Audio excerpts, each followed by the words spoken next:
stopped into a church. I passed along the way. Well, I got down on my knees, and I pretend to pray. You know the preacher like to call. He knows I'm gonna stay.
Ladies and gentlemen, please welcome to the stage Pastors Joseph and Tammy Hall to lead us in today's invocation.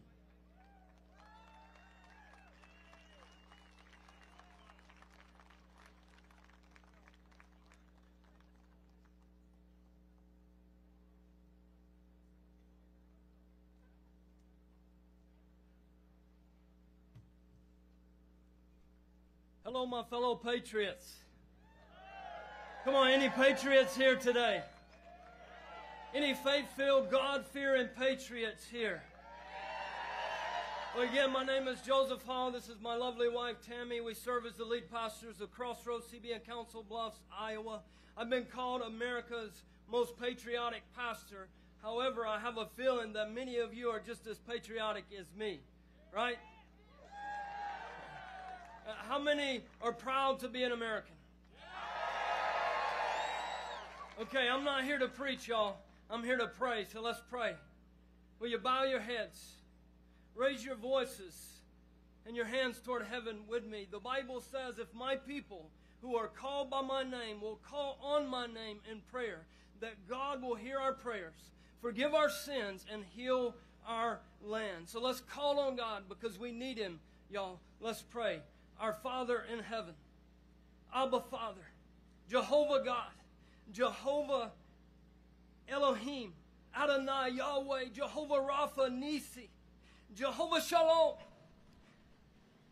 We come to you boldly in the mighty name of Jesus, the name that is above all names, the name that every knee will bow to and every tongue will confess. Jesus, you are still the way, the truth, and the life. And your word says when two or more gather together in your name, that there you are in our midst. And anything we ask in prayer, believing that we shall receive. Well, Father, we have more than a few God-fearing, faith-filled, American-loving patriots gathered here today, calling on your name. And God, we the people, your people, ask that your great glory and that your favor would fall on the great U.S. of A. God, that your favor would flow throughout our great nation once again, from your house, the house of God, through every house in America. God, every schoolhouse, every courthouse, all the way to the White House. God, let it flow from the mountains to the prairies. God, let it flow from New York to L.A. God, from Washington, D.C., all the way to the America's heartland, Iowa, and even into Nebraska. God, keep your hand on the heartland, and let there be a great revival that flows and sweeps this land once again. A revival of faith, God. A revival of common since. God, we pray that faith leaders would rise up again, men and women of God would stand up again. And God, that pastors and leaders would lead our nation back to you, one nation under God. God, put a hedge of protection about our nation. Your word says that no weapon formed against us will prosper. The greater is he that is in us than he that is in this world. Protect us from all of our enemies, both foreign and domestic. Father, forgive them, for they know not what they do. Father, we pray that you would forgive the complacency of the faith leaders for their lack of courage to stand boldly. God, give us the boldness to stand today, to stand on your word, to stand for your truth. Once again, we repent on behalf of our nation for the sins that we've allowed, we've accepted and celebrated as a nation. We repent. God, give us the boldness today to stand up tomorrow and forevermore. Because just like the great prophet Elisha said, they are more with us than they are with them. God, give us the vision to see all of those who are with us, and let us stand in unity once again. God, we pray for unity. Unite us as Americans and as a nation. We pray that you would remove all of this division and replace it with a unified vision, God, because we know united we stand, but divided we fall. God, we pray over our great nation. Put a hedge of protection about it. God, protect our great president, the greatest president of all time. Put a hedge of protection about him. Let him lead our great nation, God, with great strength, but in great humility. God, in wisdom, but in great love. God, with justice, but in mercy. Give our president the strength and the courage of 10 men. And God, give him the wisdom of Solomon. Oh God Almighty, we are still a nation under God who trusts in you still, God. Your word says, blessed is the nation whose God is the Lord. And we thank you. God, bless this nation once again, the land that we love. In the mighty name of Jesus, everyone shouts, amen. Thank you. God bless.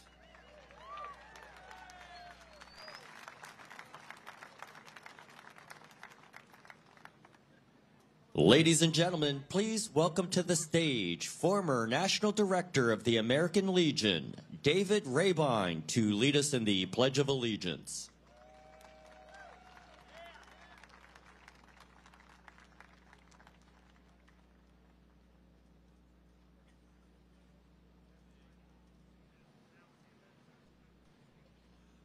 It is my honor to stand in the midst of this group of patriots as we pledge allegiance.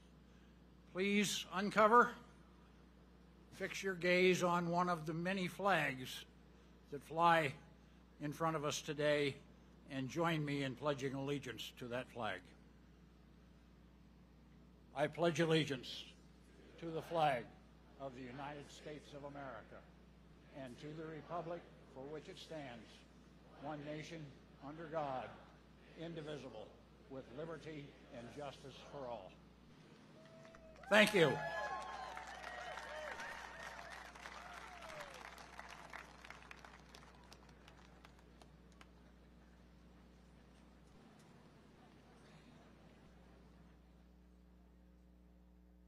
Ladies and gentlemen, please welcome to the stage Grammy-nominated recording artist Danny Gokey to sing our national anthem.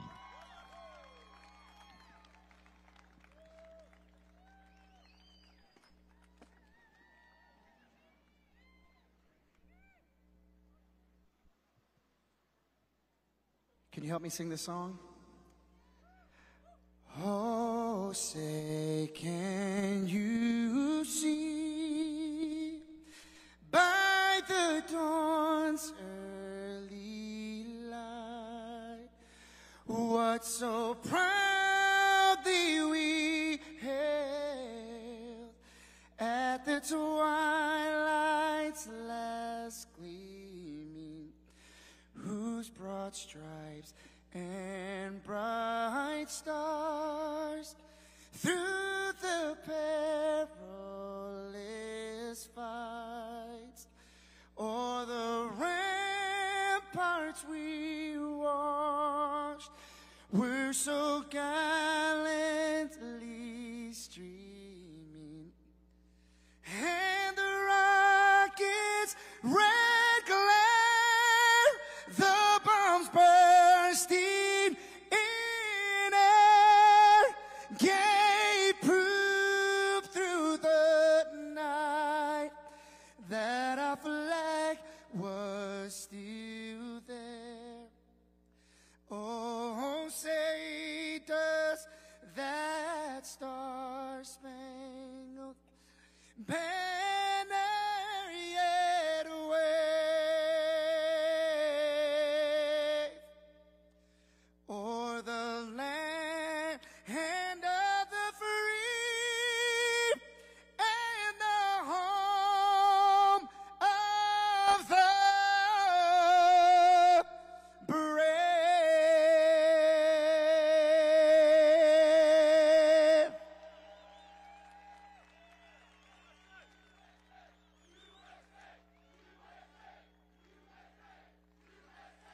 USA. So I don't have any. I'm gonna sing a song, but I have no audio on my monitors, and so if they want to fix that. But while they're trying to fix that, about 2 years ago, I wrote a song for my country. My wife's family fled communism, and you're gonna see the words on the screen. But I know what it takes. It takes belief in our country to see our country come back to life and see the things that our forefathers talked about. So is it okay if I share this song? It's called My America. Let's see if the audio works this time. But look at the screens and you can see the words, and hopefully it touches your heart and reminds you how great our country really is.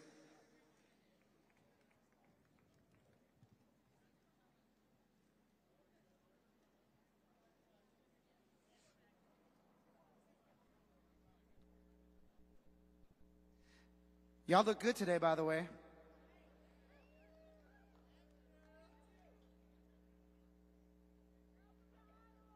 Thank you. I like Iowa. I'm going to tell you. Yes, sir. It's plugged in.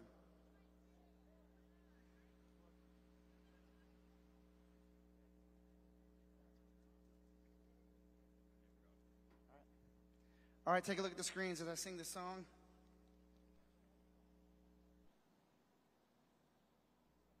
Still nothing.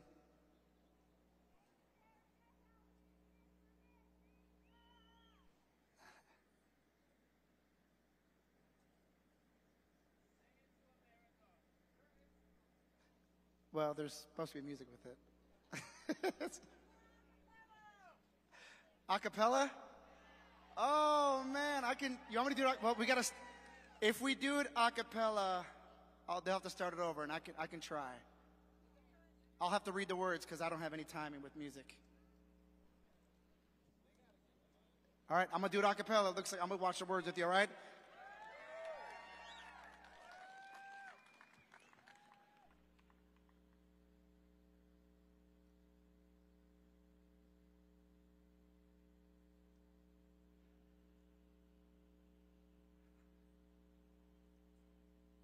I can tell they're working on it. Give a round of applause to the AV team and as they're trying to work this out.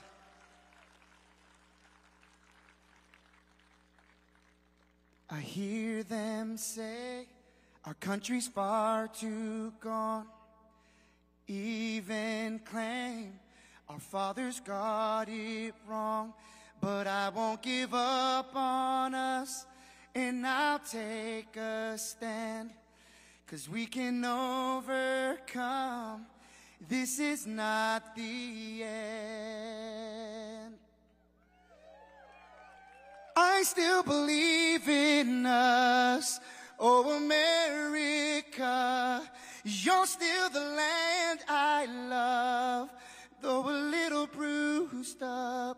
Stars and stripes still cry liberty over evil, over tyranny. Blood poured out for our freedom. They sacrificed it all for this nation.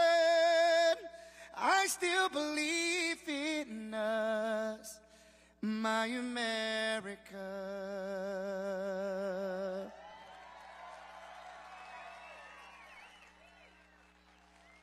Our history is full of bravery. Heroes fought for our equality.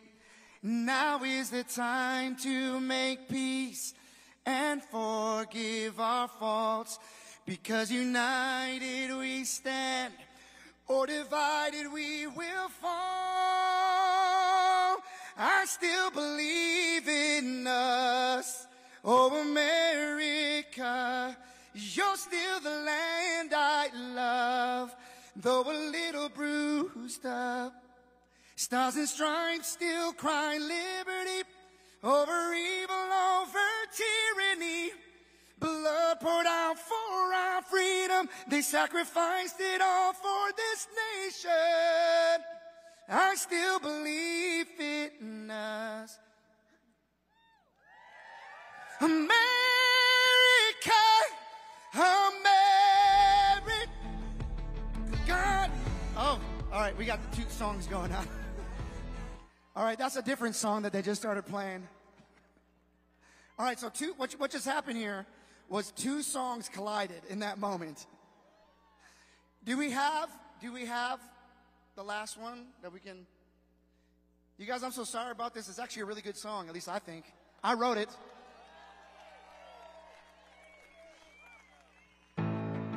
Okay, this is another one. This is another one I wrote. How about this one? I've been staying quiet. I'm not looking for a fight. I don't hate nobody, but nobody seems to like that. I want to live what I believe. I want to keep my right to speak for my family, for my faith, to anyone who feels the same. And be brave. Come on. Stand up for freedom, stand for truth, and don't be afraid. You got a voice that you can use, so go on and speak out. The time is right now. If you want to keep that flame of liberty ablaze, stand up and be brave. We got any brave people here today? Whoa, be brave.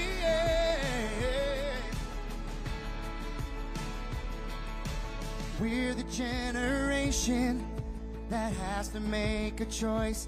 Will we push against this evil? Will we watch while it destroys what so many died to give us? This great country that we live in. There's a heavy price for freedom, and this is how we keep it. Be brave. Come on. Stand up for freedom, stand for truth, and don't be afraid. You got a voice that you can use, so go on and speak out. The time is right now. If you want to keep that flame of liberty ablaze, stand up, be brave. Come on, are we brave? Oh, be brave.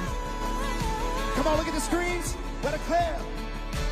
We are the people, the red, white, and blue. Will you stand for me? I will stand for you. We are the people with different points of view. Will you stand for me? I will stand for you. And be brave. Stand up for freedom, stand for truth. Don't be afraid. You got a voice that you can use, so go on and speak out. The time is right now. If you want to keep that flame of liberty ablaze, oh, stand up, be brave. Come on, are we a brave people? Be brave. Stand up for us too. Be brave for your children. Be brave for your family. Be brave for your future. Be brave for your country. Come on, let's be brave. All right, let's see if they can give us one more try with the other song. To the guys who are running it, if you want to go to the other version, the key up, we can do it in the other key if that audio works. We'll try one more time. You guys, thank you for your patience. These things just happen. I can dance, but I'm not a good dancer, so you don't want to see that. You'd rather hear me sing. Here it is. Oh!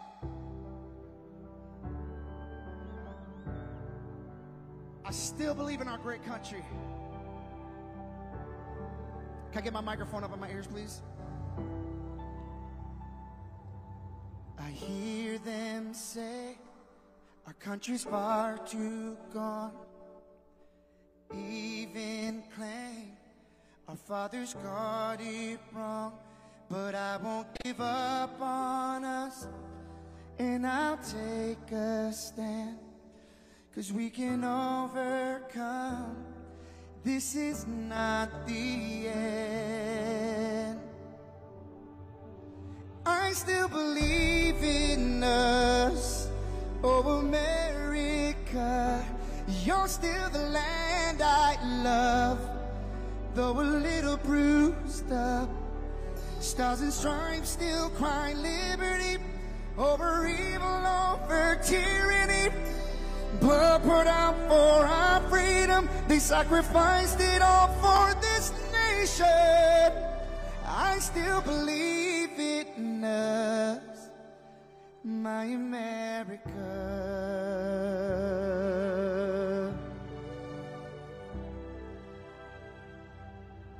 Our history is full of bravery. Heroes fought for our equality.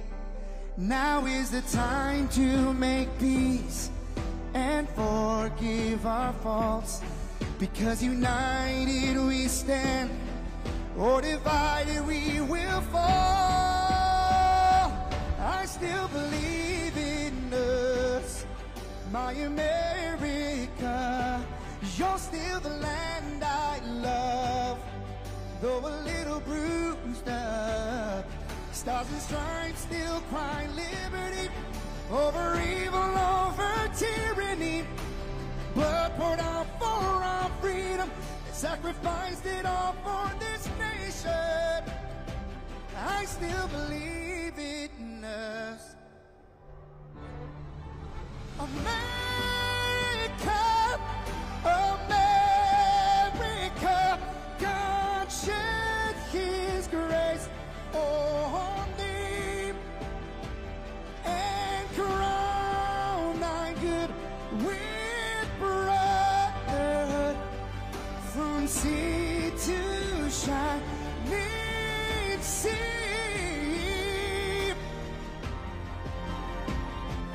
I'll always believe in us, my America, 'cause this is the land I love. But we gotta heal up. Lady Liberty will always be a sign of hope unto the refugee. The immigrant can find escape from oppression to a better place. I still believe in us. I still believe in us. I still believe in us, my America.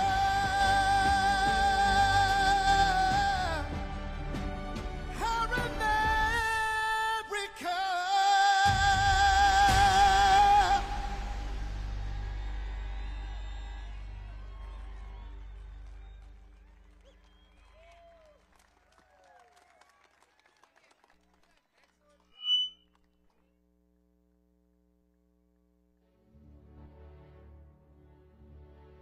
The pride to serve my country knows that I'm doing it not for myself. Every day I put on the uniform, I'm not just representing Caroline Robinson. I'm representing my company here at the Academy. I'm representing West Point. I'm representing the United States Army, and ultimately, I'm representing the United States of America. I really came to West Point because belief in the American dream and giving back to our country. You're a part of something that is much bigger than yourself. You're a part of a tradition of excellence and a legacy that's connected not only to the Academy, but to the American Army. I'm surrounded by people who want to make themselves better and serve our country. Excellence is their baseline, and that to me is what it means to be a West Point cadet. From the earliest days of our nation, this supreme tradition of American military service has been passed down from soldier to soldier and generation to generation, and it's a beautiful thing to watch. My brother preceded me here, and originally I didn't really know what West Point was until he came. But when I saw the mission that they were committed to, of upholding the principles of American democracy and protecting the Constitution, I knew it was somewhere I had to be. Every time that we lived outside of the United States, I always developed this sense of gratitude and pride of being an American, and I wanted to give back to my country what it gave to me. And it wasn't until I zipped up the blouse and I put the belt on for the first time that I realized that I was going to be serving my country, and it felt right. West Point was the place that I needed to be, and more importantly, the Army was where I wanted to be. I just looked to the left and right over basic training and realized that we all had the same American patch on our shoulders, that we're all fighting for the same thing. I mean, there was no better feeling in the world knowing that every single person around you is committed and willing to die for that mission. You came for excellence, you came for duty, you came to serve your country, and you came to show yourselves that you are among the smartest, toughest, strongest, most lethal warriors ever to walk on this planet. What excites me the most about my future in the Army is the opportunity that I'm going to have to give back to the American soldiers that I'm going to be leading. Because ultimately, they don't get to choose. And to me, it's that burden of responsibility to be the best leader. And as a young officer, that's going to be exactly what I get to do. I was the cadet basic training first detail for the first 3 weeks.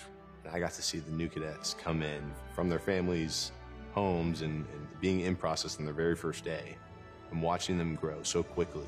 I would do all the formations, and I looked out at these 1,000 new cadets, people who just come out of high school. They were completely different people. I don't think there's another institution in the country like West Point where the student body is so committed to furthering the mission of America and ensuring our democracy and freedom for generations to come. I'm really surrounded by the best of the best, and that's when I realized this is a place that I absolutely want to be. West Point itself is an amazing institution, but it only provides opportunities. The people here have to choose to take those opportunities and grow and lead and serve. And the people here want to do that. And I'm proud to be a part of that. And I would tell any high schooler who is considering it, you won't regret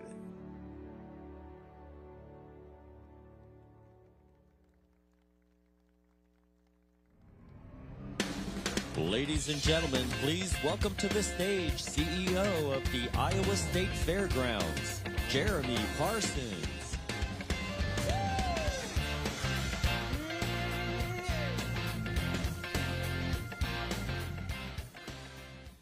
Well, welcome. Do we have any Iowa State Fair fans out there?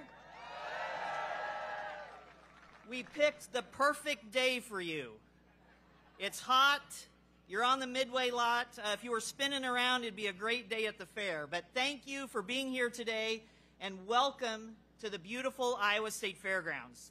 I want to thank the great team here at the Iowa State Fair who has been working hard with America 250 to put on this event for you. I'm blessed to work with some of the best staff and board that there are anywhere in the United States. And we also brought some of your favorite fair foods here today as well, so hopefully you grab a corn dog or a cup of cookies or some ice cream today for sure.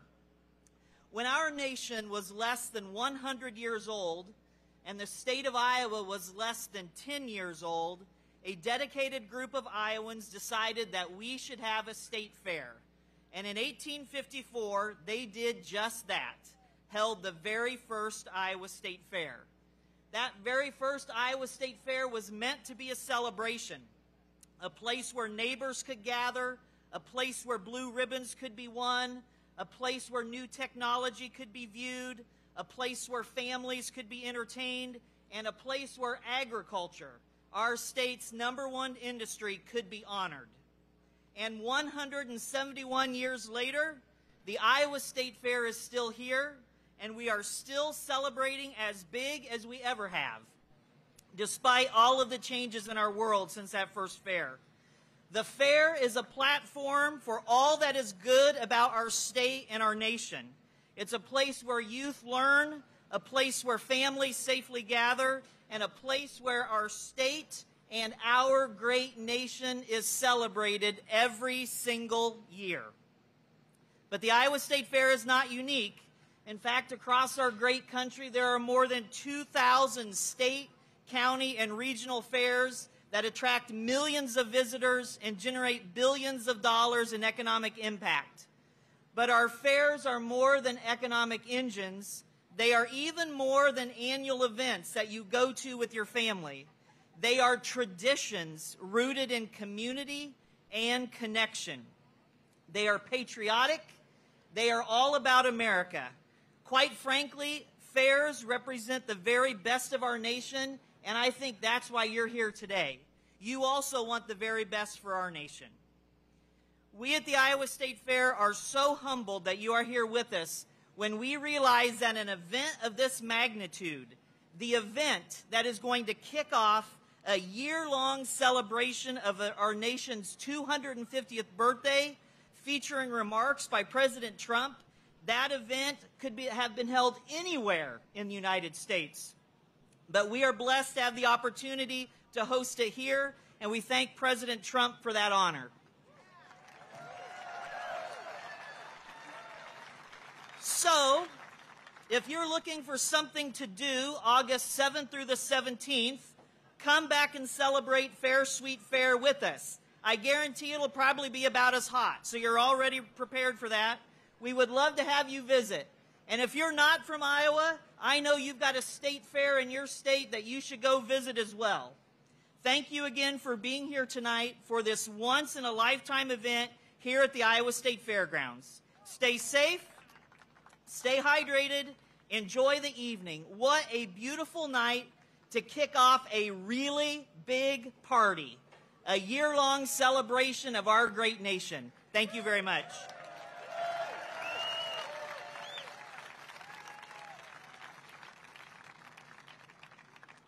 Ladies and gentlemen, please welcome to the stage Iowa GOP Chairman Jeff Kaufman.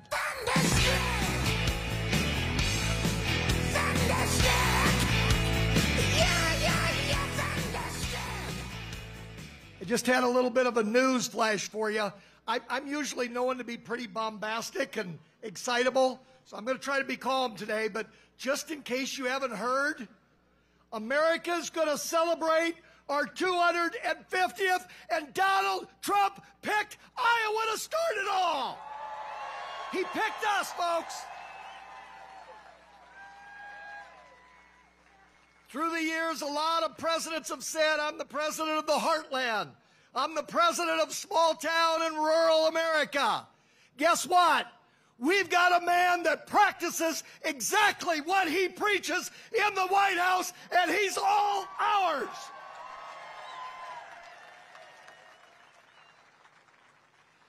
And of course, you've all heard about the big, beautiful bill that has passed, that is in law, and the Democrats that opposed it can go pound sand. And just a little clarification in case the media is hearing. Listen to this very carefully, folks. Do not cede an inch when you're talking to your neighbors and friends. And it's this. If you work and if you're legal, you're not going to get kicked off Medicaid. That's a lie. It's a lie from desperate people. So, I want to talk about a few other things today that are also beautiful besides the big, beautiful bill. How about giving the money, the dollars, the hard-earned resources back to the people? That's beautiful. How about trying to erase trade and tariff deficits that have been around for decades and decades under both Republicans and Democrats? That's also beautiful. How about reducing the temperature so that we don't run into a nuclear holocaust? That's also beautiful. How about protecting every single young woman's right to compete fairly? That's beautiful. And not only is it beautiful, it's the right thing to do. Thank you, Mr. President, and thank you, Governor Reynolds, and thank you to the Iowa legislature. You all met together to make that happen. And one other thing that's beautiful, how about that delegation, that congressional delegation from Iowa? All 6 of them voted yes to the big, beautiful bill. Now, let me tell you a couple things that are, well, ugly, not beautiful. How about the left-wing nuts that are infesting our dialogue and our universities? That sure isn't beautiful. How about the pro-Palestinian rioters that have lost their way and on tax dollars protesting and acting like complete moronic idiots? How about opening up the border like the last 4 years and allowing danger to infest our country? That sure isn't beautiful. And this might be old-fashioned, folks, But let me tell you something else that's ugly, that's not beautiful. Yes, you have a right to do it, but it sure isn't beautiful. When we play the anthem, stand the hell up!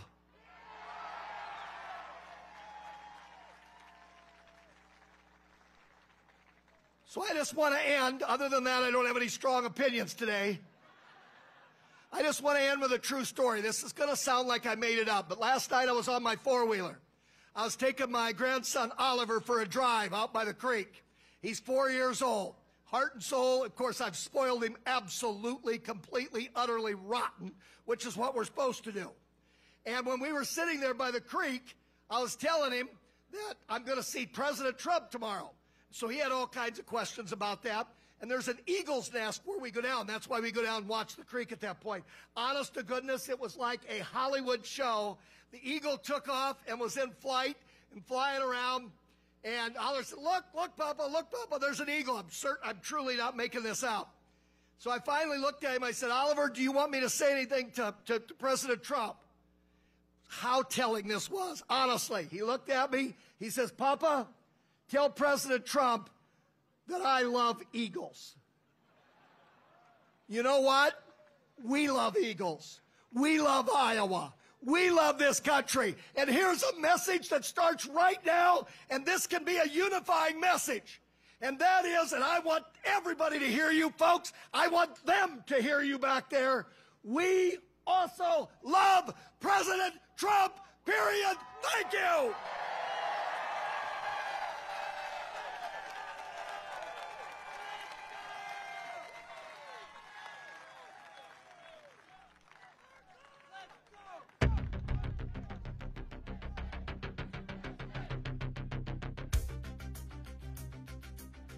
The Army has made me see my potential, and I feel like it's molded me into a better person.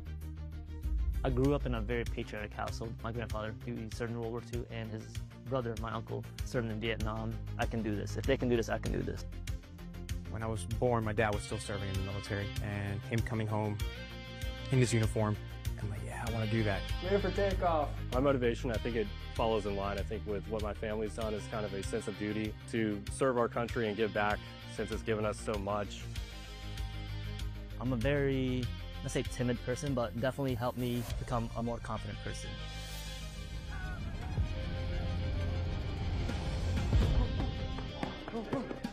Working with a group and my peers, it really shows how much working with a team can strengthen you. All right, ready to go? Ready to go. I derive a lot of purpose from serving others.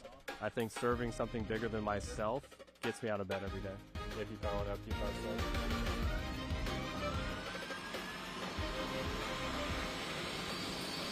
I definitely pushed myself further than I ever thought I could go.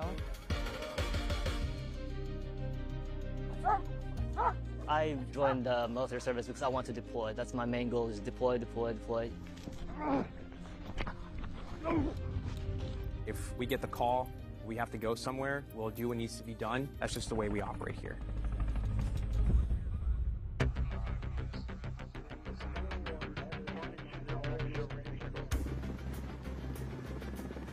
This is one of the few jobs in the nation where we all take an oath to say, I'm willing to put my life on the line for you, and they're willing to put their life on the line for me.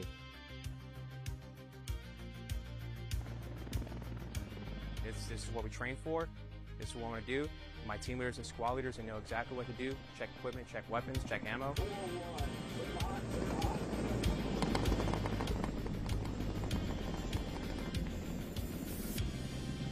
We're always ready to deploy within 18 hours and handle the mission at task.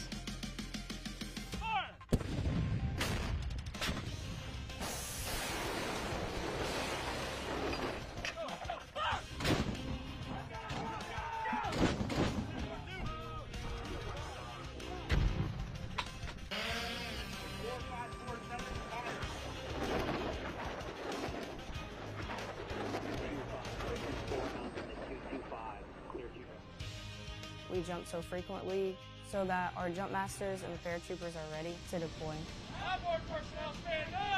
I'm very passionate about being a jump master. The paratroopers, they see you and, you know, they believe in you. I I love to instill that confidence with my passion into those paratroopers. It's a rush. It's great. Drop them cleared for personnel drop.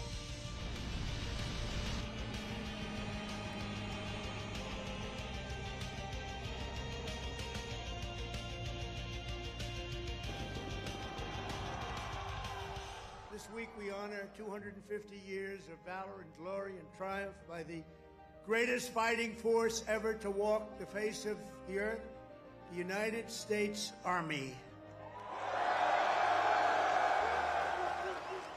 For 2.5 centuries, our soldiers have marched into the raging fires of battle and obliterated America's enemies. I love the Army. It is a great place to set yourself up for success, to prepare yourself for the future. God bless you, God bless our soldiers, and God bless the U.S. Army.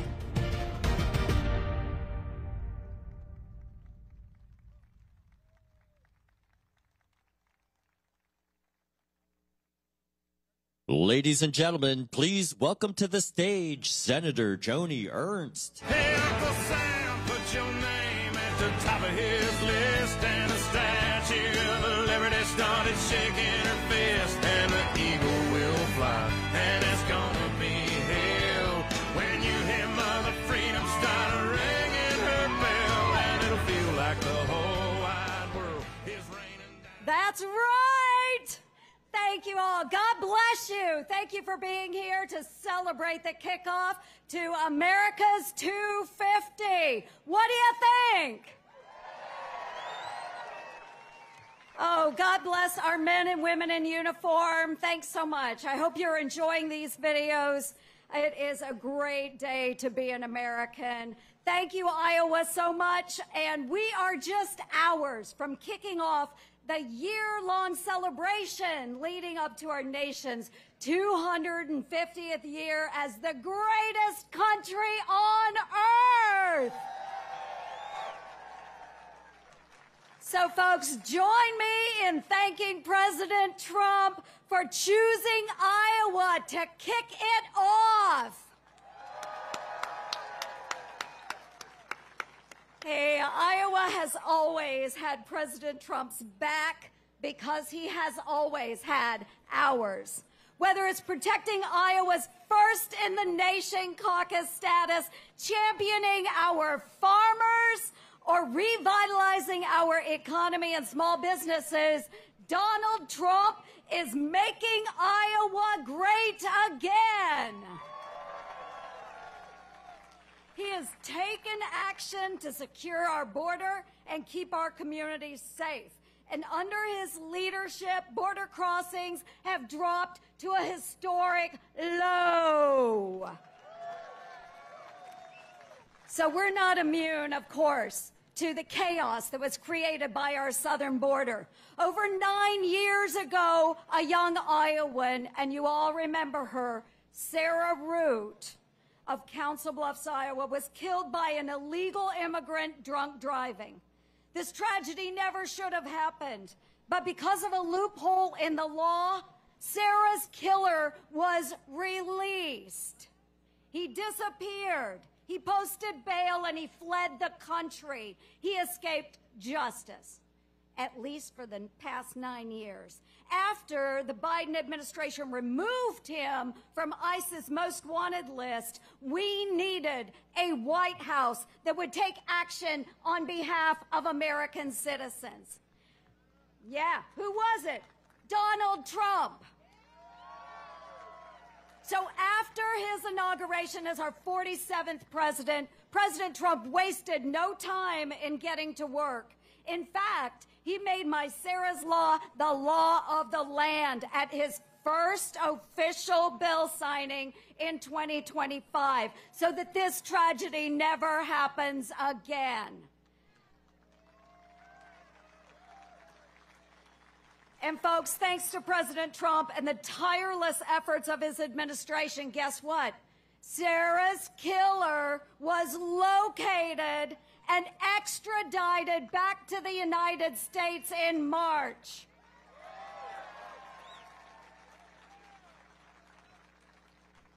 He is now facing justice something that Sarah's parents never thought that they would have. But we finally have justice for Sarah Root. President Trump does not stop working and delivering for Iowans. Abroad, his strategy of peace through strength is keeping us safe. And here at home, he is getting the government back to work for you and eliminating waste, fraud, and abuse. Right, folks? Make them squeal. So, as your senator, I've been committed to saving your hard-earned tax dollars and making Washington squeal. I've been leading the Senate Doge Caucus, and I've been working hand in hand with President Trump to drain the swamp. We are really making them squeal now. So what we're doing, we're castrating wasteful spending, we're halting taxpayer-funded risky research at Wuhan in China, and we're slapping for sale signs in front of empty Washington office spaces. That's because you folks deserve to keep your hard-earned taxpayer dollars in your own pockets. So, no wonder Hawkeye State patriots overwhelmingly voted to send President Trump back to the White House. Your voices in November were heard loud and clear. We want him to continue his mandate because his agenda is getting our country right back on track. And that's why this week, the Senate did our job to pass his one big, beautiful bill. So we are lowering taxes, cutting red tape, prioritizing rural America, and growing our economy. And with this bill, we've made his 2017 tax cuts permanent, and again, keeping your hard-earned tax dollars. So we are on the path to unleashing the golden age, not just for America, but for Iowa and every other state. With President Donald J. Trump leading the charge, we're going to accomplish so much more. So God bless you. Thanks to all of you patriots for coming out today to celebrate this kickoff. God bless the great state of Iowa. And, of course, God bless these great United States of America. Thanks for turning out, Iowa.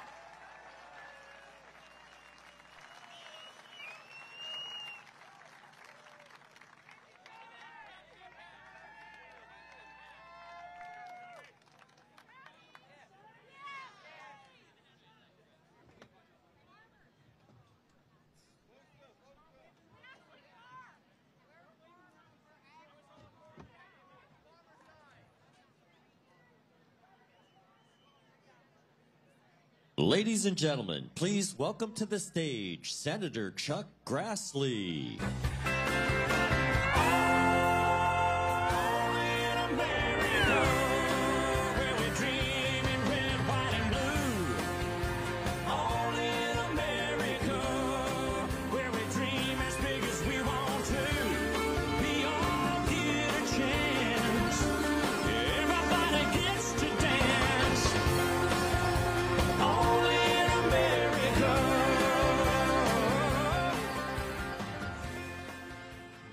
God bless all of you for coming.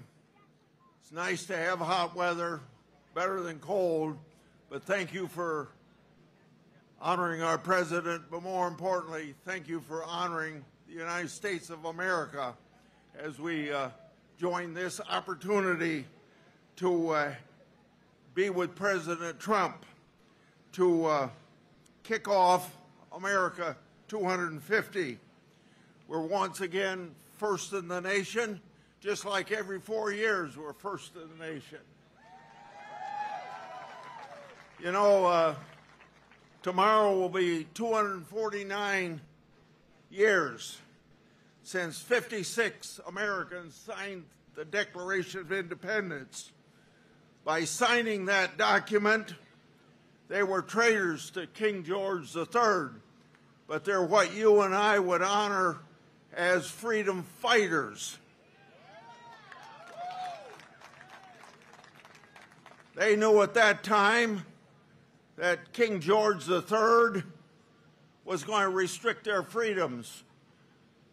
Couldn't do in the colonies. what every other British person could do in London and the British Isles. He was restricting their freedoms, and that's why they said in the Declaration of Independence, we're endowed by our Creator with certain unalienable rights, among them life, liberty, and the pursuit of happiness. By saying we're endowed by our Creator, we get our rights and freedoms from God. We don't get them. We don't get them from the government. And we know that 13 years later, they wrote the Constitution. The Constitution doesn't say what our rights are except in the Bill of Rights, but that's just a few of the rights that were guaranteed by God. What it said was that we write this Constitution to protect the American people from their government, and it still serves that purpose. And I hope that we appreciate that in America. You know, people of the left get irritated when we talk about the United States being an exceptional nation. It doesn't mean that we're better than any people anyplace else, but it does mean we're an exception nation from the fact that we get our rights from God. We don't get our rights from the government, and it's the only society in 6,000 years of humankind that has ever had that relationship between the government and the American people. And what we're honoring for the next year is the preservation of that statement in the Declaration of Independence. We're endowed by our Creator with certain inalienable rights. And we're going to emphasize that for the next year and honor it as we traditionally do. I would like to comment just a short period of time about the one big, beautiful bill. I was happy to stay up 27 hours to see that through to its finality. It's a bill that makes sure we don't get the biggest tax increase in the history of the country. And for all the Democrats that voted against it, they were voting to have the biggest tax increase in the history of the country. It strengthens our national defense tremendously. It fights waste, fraud, and abuse. Now, you get tired of us using those terms, but I think we've proven through many studies that that's just exactly what happens when government isn't proceeding the way it should. And I thought I would take just a minute to tell you what my contribution to the big, beautiful bill, because I'm chairman of the Judiciary Committee, and immigration comes under our responsibilities, so we're going to finish the wall.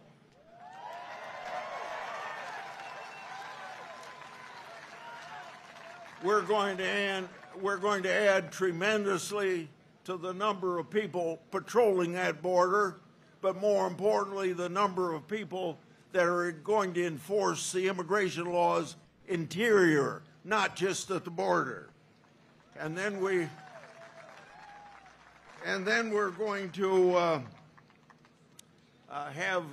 build tremendous number of detention facilities so we can keep people that have come here on the terrorist watch list, come here with criminal records, come here as human traffickers, sex traffickers, and peddling fentanyl to our young people. We're going to make sure that they aren't walking the street. We're also going to make sure that sanctuary cities are not a haven for those types of people. So if I had to sum up what the Judiciary Committee did that I have the pleasure of chairing, it's going to make America safe again. I leave you with one last point that I don't think gets the attention it should, and it doesn't have to have any attention. But I'm going to make sure, as chairman of this committee, by listening to whistleblowers, getting documents that are been kept from Congress of the United States, I'm going to make sure that everybody is exposed and the documents prove it. For the 8 years that the opposition was trying to put President Trump in prison.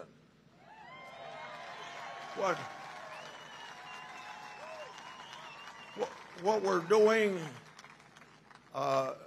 whether we had Republican or Democrat administrations over my years in the United States Congress, this president and his appointees to the Department of Justice and the FBI has given us the first real cooperation that we should have had under both Republican and Democrat presidents before, but it was just obfuscate and cover up and not let the truth out because it's going to be embarrassing. So we're getting some whistleblowers their jobs back. We are releasing documents because I want everybody who had anything to do since President Trump went down that golden elevator in 2015 have been trying to get him out of the presidency, or when he was out of the presidency, getting into prison. We don't have to put up with that in America. President Trump hasn't put it in America, and I want to thank President Trump and his administration for helping me make this stuff more transparent and never see that it happens again. Thank you.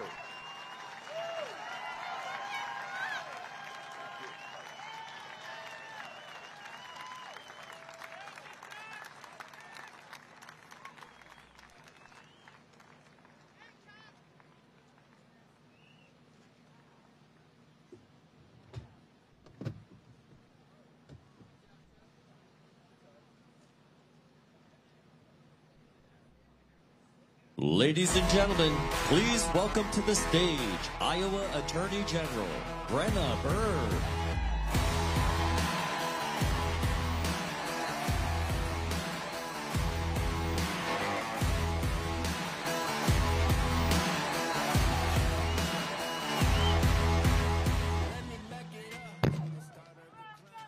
Well, Iowa, are we ready to celebrate or what?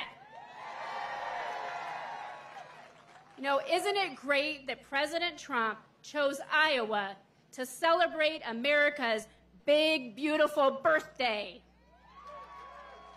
And there is no better place than Iowa to kick off America's 250th birthday celebration than our state fair. Iowa, we have always come through for President Trump, haven't we? And today, it's America's state fair. You know, Iowa as a state did not exist back in 1776 when the Declaration of Independence was signed. It was 170 years later that Iowa was admitted to statehood. And President Trump, he could have picked our nation's capital in Washington, D.C. He could have picked Philadelphia at Independence Hall. Thank you, President Trump, for picking Iowa and bringing our celebration to the heart of the heartland.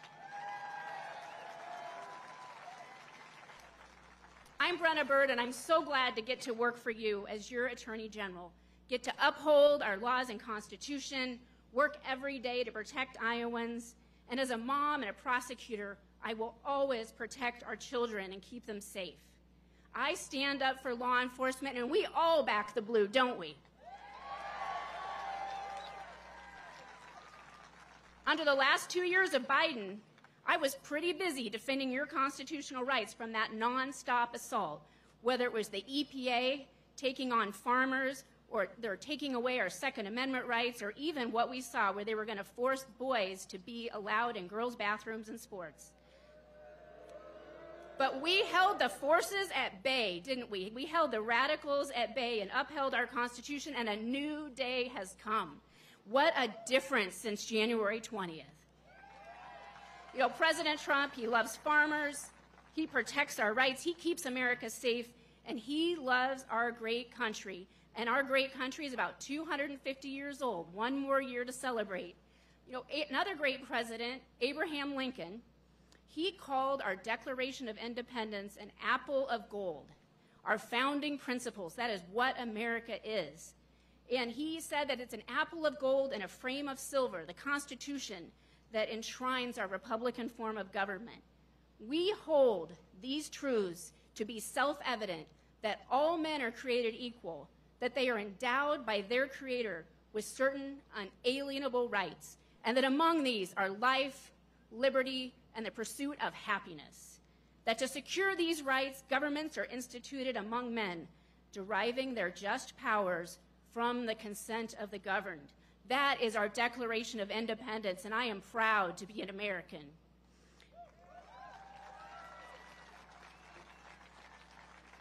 I'm also a proud Iowan because we've got a lot to brag about as a state. You know, Iowa sent more soldiers per capita than any other state in the Union to fight in the Civil War. And that was when we were just in our infancy. And I'm proud too, both as an Iowan and as an American, because in Iowa, we love our veterans, don't we? We love them, we respect them. And I'm glad my favorite veteran is here tonight with us, Bob, my husband, who served in Iraq in the Iraq War in the Army, combat engineer. Thanks, Bob. And in World War II, I am proud that one of the flag raisers at Iwo Jima was Marine Corporal, then Private First Class, Harold Pye Keller from Brooklyn, Iowa. And here in Iowa, I think we just might be the best thing since sliced bread, because the first bread slicing machine, it was invented right here in Iowa in Davenport. The computer was invented at Iowa State, and we are proud of our agriculture here, and we want the whole country to know it. I was born and raised on a farm, and I am proud. Iowa farmers feed and fuel the world. I'm also proud of this one. The first woman ever admitted to practice law, Arabella Mansfield from right here in Iowa. And another good Iowa record. You ready for this one? Get ready. I think we're pretty good at electing presidents, aren't we? President Trump is a Triple Crown winner of Iowa. Last year, he broke records in our caucuses with a massive win. And thanks to you, he is back in the White House. Freedom is not free. We are the land of the free because of the brave. And we are so thankful that we have President Trump, where he has pledged his life, his fortune, and his sacred honor in sacrifice for our country to the principles of freedom to make America great again. God bless you. God bless our President Trump. And God bless the United States of America.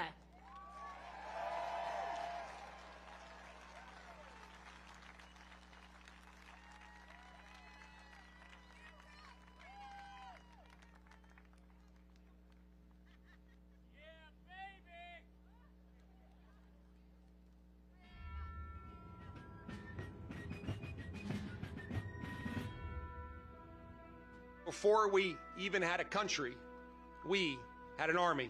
They started as a small, unorganized group of shop owners and farmers, but they fought the most powerful army in the entire world to a standstill in Concord, Lexington, and Bunker Hill. Then our Continental Congress chose George Washington as general of our Continental Army.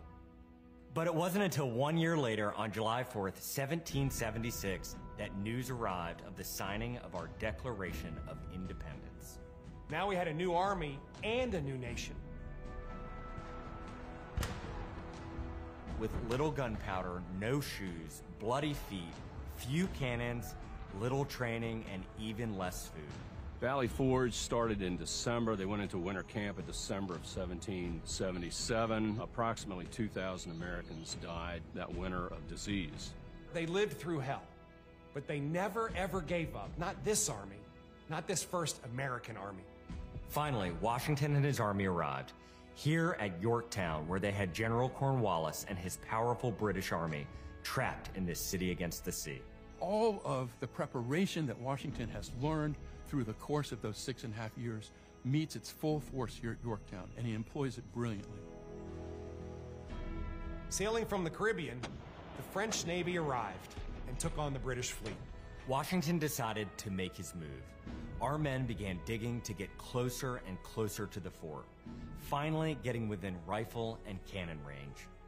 Naturally, George Washington chose to set off our first cannon shot. The British had two small forts in front of the main fort. They were called Redoubts 9 and 10. Then, on the moonless night of October 14th, the American and French forces attacked the redoubts. The hand-to-hand combat with bayonets, knives, and fists was bloody, to say the least. But within an hour, we were victorious. And as the sun came up the next day, Cornwallis looked out and realized he was in serious trouble. So he prepared an all-out, desperate counterattack. It didn't work, and the British were forced to surrender. We were supposed to lose to the best army and the largest and most professional navy in the world. But our young army had won the war and our freedom. The freedom we hold so dear.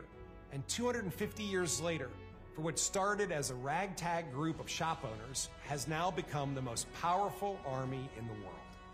Today, many things are very different from that army here at Yorktown, but one thing remains the same. An undying passion, guts, and love for our country remains deep in the heart of today's army. When I look into their faces, you can see it. That will never change. God bless the United States Army, and God bless the United States of America.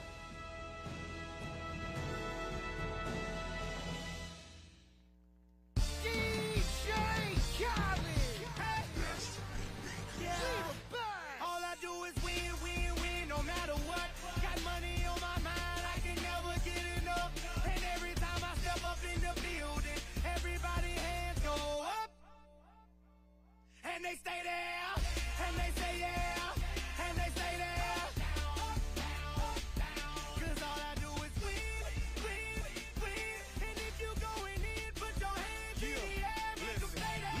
Ludacris going in on the verse, cause I never been defeated and I won't stop now. Keep your hands up, get them in the sky for the homies that ain't make it and my folks locked down.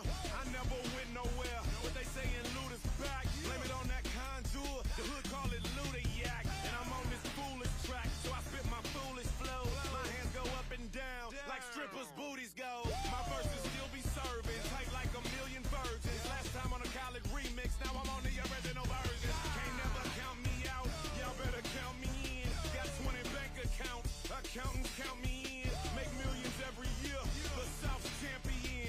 Cause all I do, all I do is win, win, win, no matter what. Got money on my mind, I can never get enough. And every time I step up in the building, everybody hands go up. And they stay there, and they say yeah, and they stay there. Cause all I do is win, win, win. And if you going in, put your hands in the air, make them stay there. Swerving in my low-low, head on the swivel, you know serving me's a no-no. Clean as a whistle as I pull out in my Rolls Royce. Yellow bone passenger, they see it, they say, oh boy. Tell Kelly, back it up, my call me loco. Down for armed trafficking, don't make me pull up. Ask you what you laughing at, represent that mud life. Dirty money, better get your mud right. We come together holding hands and holler mud life. We all strapping all black, it's like, hey. You riding to what? Cause we riding tonight. Now you riding with me cause you wasn't riding. All I do is win, win, win, no matter what. Got money on my mind, I can never get enough. And every time I step up in the building, everybody hands go up. And they stay there, and they say yeah, and they stay there. Cause all I do is win, win, win. And if you going in, put your hands in the air, make them stay there. Heat in the kitchen, pot on the stove, water getting boiled. Being sold, Snoopy in the hookie, system overload. I've been running this rap game since I was 20 years old. I hung with the worst of them, bust till I burst them up, floss them up, toss them up, harder way, close them up. Pardon me, I'm bossing up, press you up, bless you, bro, don't mess with us. We like the U in the 80s, back to back, set a track, hit the lick, get it back, get the trick, jump the track. want my money back. Time and time again, while I'm sipping on this gin, Al Davis said it best, just win, baby, win. All I do is win, win, win, no matter what. Got money on my mind, I can never get enough. And every time I step up in the building, everybody hands go up. And they stay there, and they stay there, and they stay there. Cause all I do is win, win, win. And if you going in, put your hands in the air, make them stay there.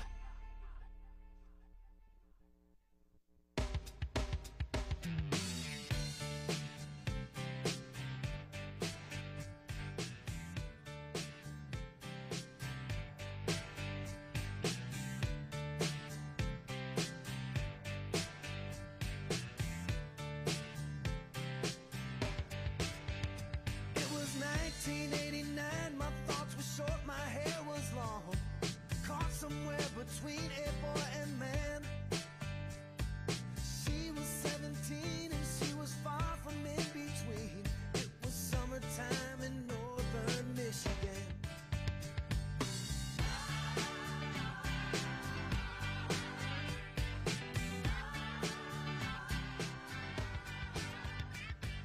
Splashing through the sandbar, talking by the campfire. It's the simple things in life, like when and where. We didn't have no internet, but man, I never will forget the way the moonlight shined upon her hair. And we were trying different things, and we were smoking funny things, making love out by the lake to our favorite song. Sipping whiskey out the bottle, not thinking about tomorrow. Singing Sweet Home Alabama all summer long.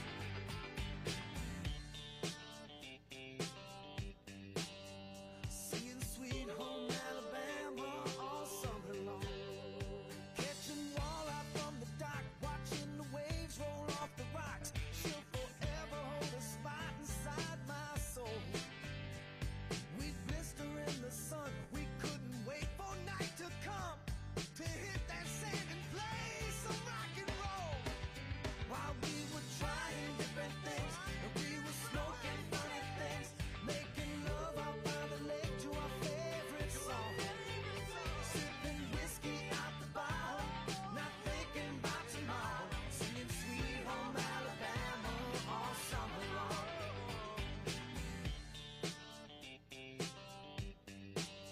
Singing Sweet Home Alabama all summer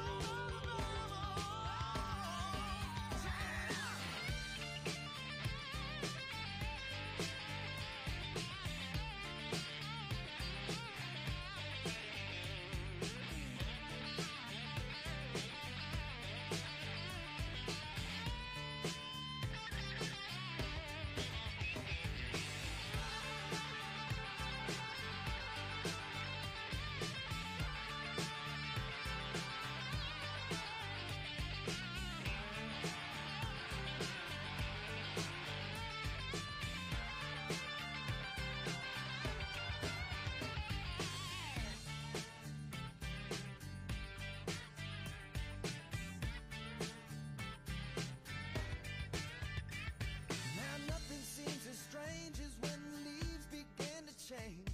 Oh, how we thought those days would never end. Sometimes I hear that song and I'll start to sing along and think, man, I'd love to see that girl again. Man, I like to see that girl again. And we were trying different things, and we were smoking funny things, making love out by the lake to our favorite song. Sipping whiskey out the bottle, not thinking about tomorrow. Singing Sweet Home Alabama all summer long. We were trying different things, and we were smoking funny things, making love out by the lake to our favorite song. Sipping whiskey out the bottle, not thinking about tomorrow. Singing Sweet Home Alabama all summer long. Singing Sweet Home Alabama all summer long. Singing Sweet Home Alabama all summer long. Singing Sweet Home Alabama all summer long.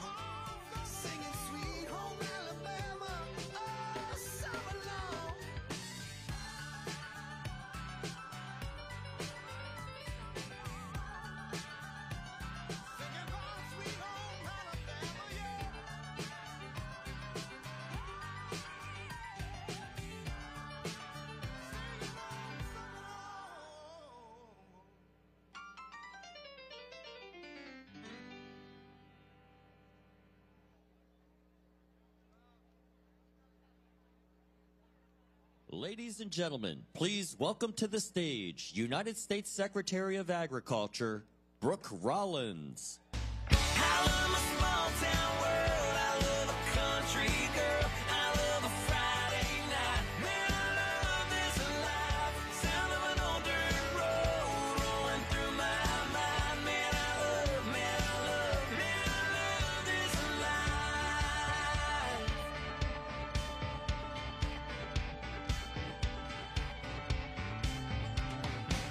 I love that county line bar where they all know my drink. The way she throws her hands up when that cover band plays. I love the taste of her lips when she's been sipping that wine. I still get drunk on her every time. I love a small town world. I love a country girl. I love a Friday night. Man, I love this life. Sound of an old dirt road. Well, hello, Iowa. Who is excited that President Trump is in the air and on his way to the beautiful state of Iowa? Well, listen, y'all, there is no better place to kick off the new era of American greatness than right here, right now, on the Iowa State Fairgrounds. Let's go.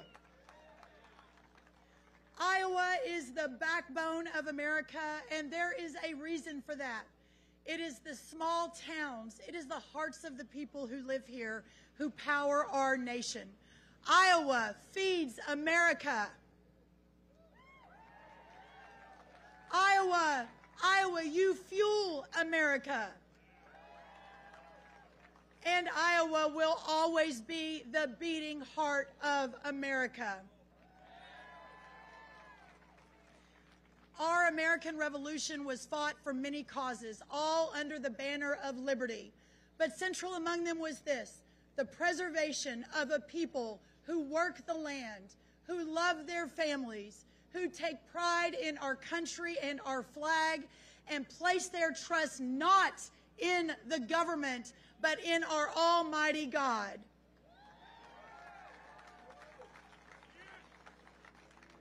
This is the foundation of our greatness, a greatness that is being restored by a leader we love and who loves you, President Donald J. Trump. President Trump never forgets that it is this state, that it is all of you, that it is Iowans who helped send him back to the White House for this, the most historic second term of our lifetimes. And this is why he fought for Iowa farmers in the one big, beautiful bill, which unleashes economic rural prosperity by providing the largest working and middle-class tax cut in history and saving your family farms from the crippling death tax.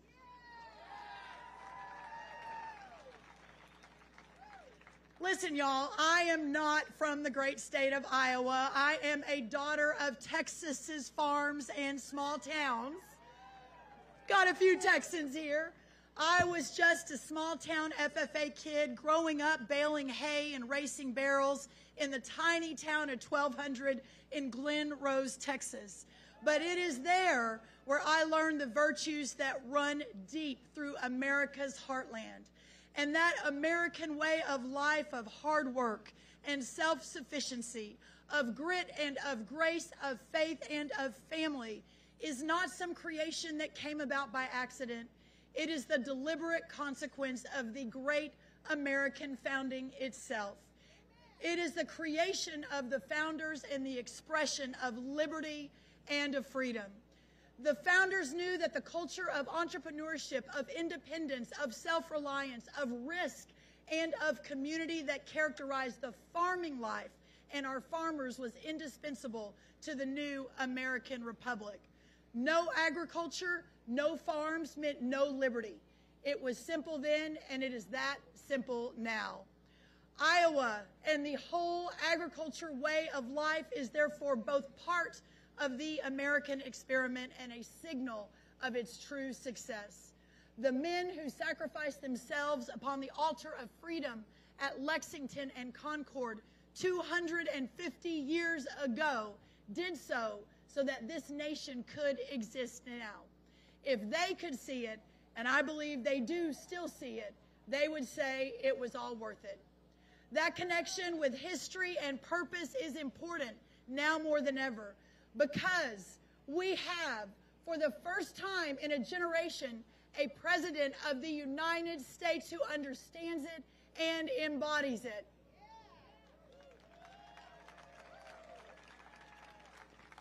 President Donald Trump is American in ways the founders would immediately understand, and in ways that the pioneers who tamed this former wilderness would have instantly recognized. He is American in ways that Iowans absolutely understand, so much that he won the hearts and minds of Iowans and Americans not once, not twice, but 3 times.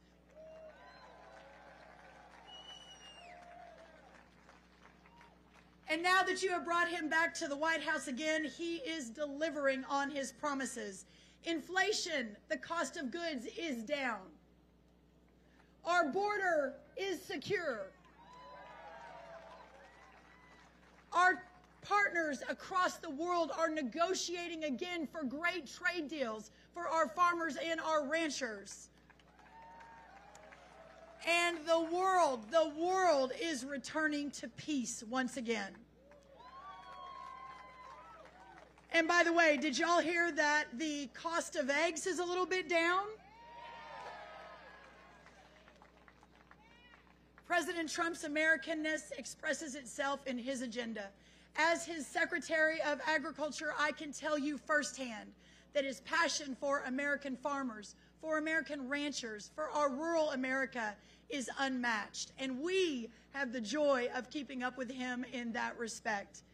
And everyone knows that he is explicit and unashamed in putting America first, in defending American jobs, in defending the American border, in defending the American heartland, in defending the American farmer, and in defending the American dream.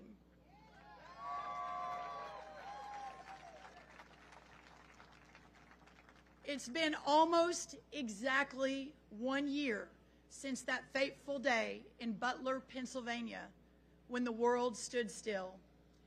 It is the most uncommon thing in the world to be shot, and then to rise and to tell the shocked and terrified crowd to fight, to fight, to fight, to fight, to fight, to never give up for this country. But it is also the most American thing.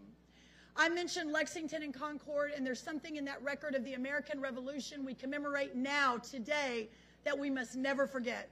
Lexington was an American loss. Concord was an American victory. But the battle records soon after were more losses than wins for a very long time. The revolution didn't end because of it, because those Americans knew the important thing was to fight. President Trump knows it too.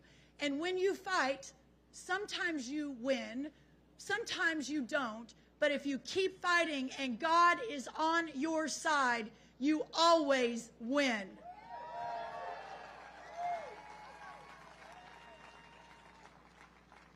Tomorrow is the anniversary of our formal independence, the final 4th of July before the grand celebration of America's 250th anniversary, just 1 year from tomorrow. It's worth the celebration, but never forget that for independence to be declared, the people themselves had to embrace liberty and had to see themselves as masters of the new continent. John Adams said the revolution was not won on the battlefield alone. It was also won in the hearts and the minds of our people. And it is those hearts and minds to which this president fights and appeals, and which this great state of Iowa and our farmers and our ranchers embody so well. Your lives, your homes, your families, your faith is the true testament to American independence. Independence, after all, is not a one-time act. It must be won again It must be won again and again, and it must be won again. And every generation proving itself deserving of the heritage that it receives. Y'all, we will have a celebration worthy of the anniversary across this entire next year. We are pulling out all the stops to celebrate 250 years of American greatness, and President Trump's very special announcement that is coming very, very quickly here to you tonight in Iowa will let you know exactly what we're doing. Just this morning, I announced that we will have in August the biggest, most amazing American farmers market in the history of our country in Washington on the National Mall. And tonight, I want to invite all of you, every farmer, every rancher, every producer from every state who sell their beautiful crops and their products and their pork and their beef to join us in Washington 1 month from today during National Farmers Market Week. But let me finish with this. We are honored to call the greatest country in the history of the world our home. President Trump would be the first to tell you, love your country. He would be the first to tell you that love America first. When you look around and all of you patriots that are here, you can feel the love. You can feel the spirit of patriotism in the air. It is that same spirit that won our independence. And it is that same spirit that moved the first farmer to sink the first plow into Iowa's beautiful, rich earth. Tonight, I'm reminded of another great Iowan, 24-year-old Martin Treptow. He worked as a barber in northwest Iowa before deploying to France during World War I. Before he gave his life for his country during that war, he wrote in his diary that America must win this war. Therefore, I will work, I will save, I will sacrifice, I will endure, I will fight cheerfully and do my utmost as if the issue of the whole struggle depended on me alone. Just as that brave young soldier who did give the ultimate sacrifice in World War I, we will work, we will save, we will sacrifice, we will endure, and we will fight cheerfully and do our utmost as if the issue of the whole struggle depended on us alone. Thank you, Iowa. I will be back in a month for your Iowa State Fair. I will proudly be showing in your steer show against our Governor Kim Reynolds, your Attorney General, and others. So those of you at the State Fair, come say hello. What an honor. What a joy. Never forget to fight, to fight, to fight, to fight for America, for freedom, for liberty. God bless you all. God bless President Trump. And God bless the United States of America. God bless you all. Thank you so much.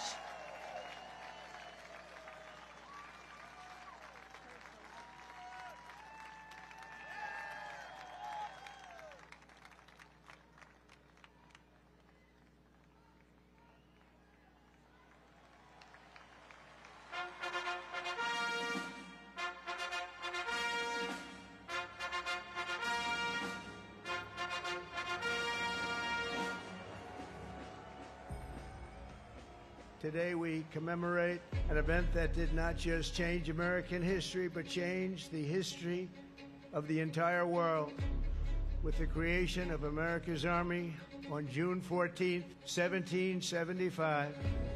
Liberty got its shield and freedom got its sword.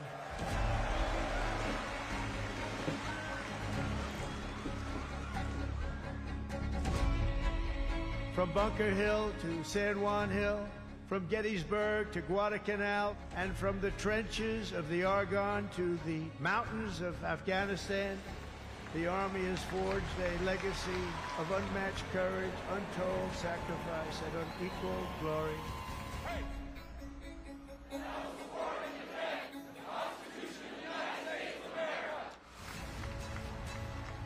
Their motto is victory or death. Over the past 2.5 centuries, our warriors have shown unrivaled valor. Down through history, we've been blessed beyond words by this valiant legion of Army warriors and patriots, heroes and legends.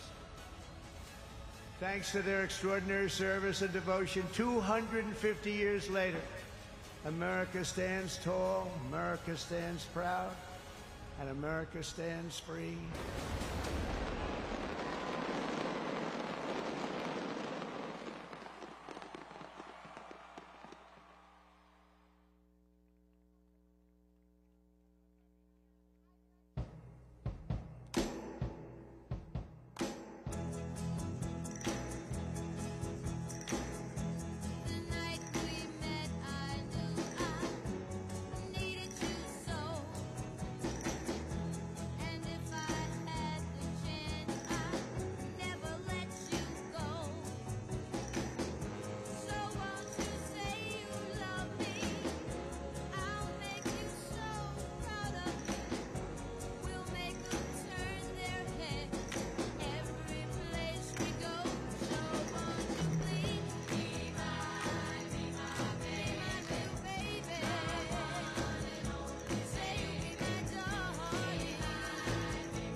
Check. 1, 2, 2. 1, 2, 2. Check. There you go.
so much space.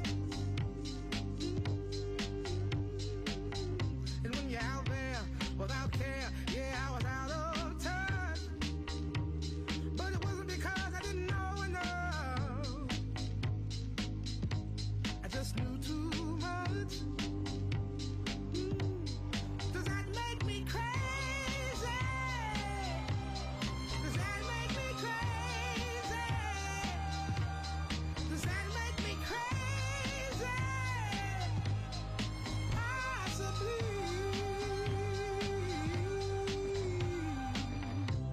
And I hope that you are having the time of your life. But think twice.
working hard. Yeah, right, picture that with a Kodak. Or better yet, go to Times Square, take a picture of me with a Kodak. Took my life from negative to positive, I just want y'all to know that. And tonight, let's enjoy life. Pitbull, Naya, Neo, that's right. I want all of you tonight. Give me everything tonight. For all we know, we might not get tomorrow. Let's do it tonight.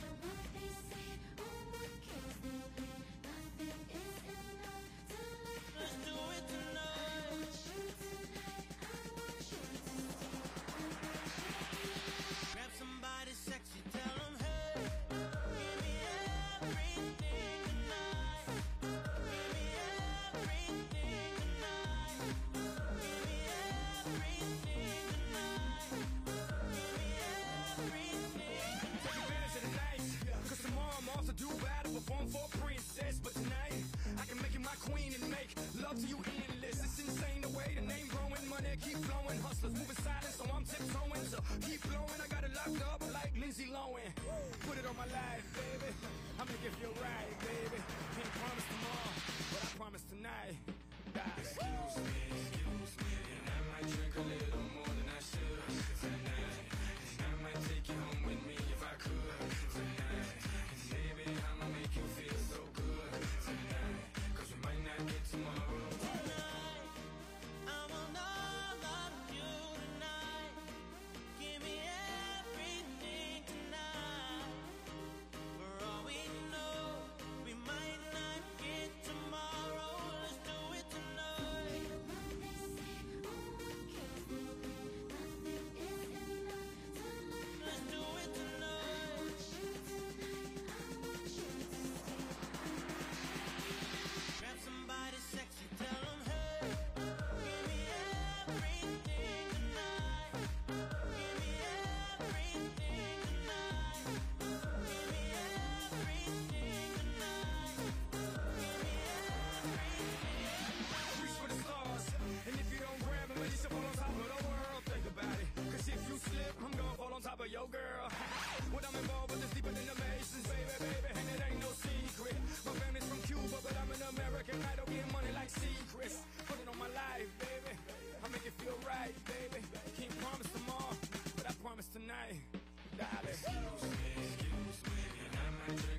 This is a man's world.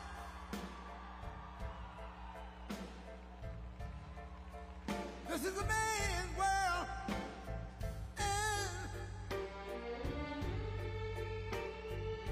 But it wouldn't be nothing, nothing, nothing without a woman or a girl.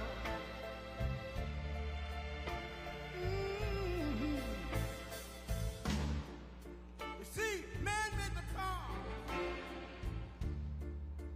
to take us over the road. Man made the train, carry the heavy load. Man made the electric lights to take us out of the dark. And man made the boat for the water. Like my Bible said, Noah made the ark.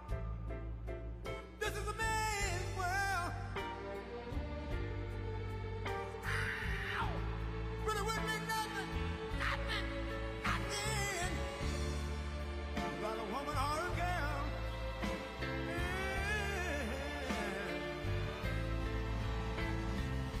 L'uomo rincorre il potere, ma lui non sa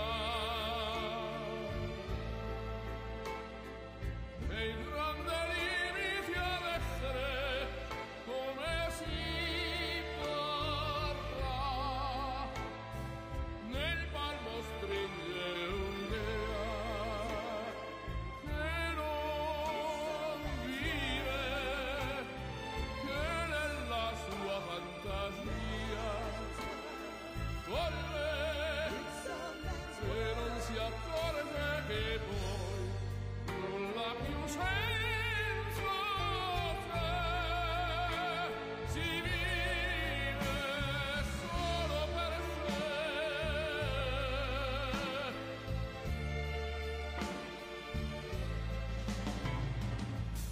Man thinks about a little bit of baby girls and a baby boy.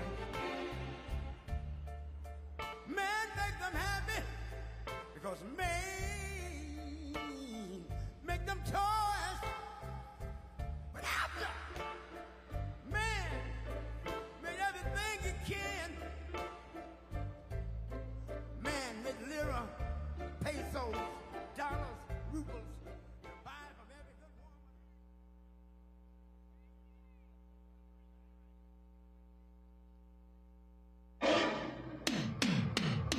Ladies and gentlemen, please welcome to the stage the United States Ambassador of Protocol, Monica Crowley.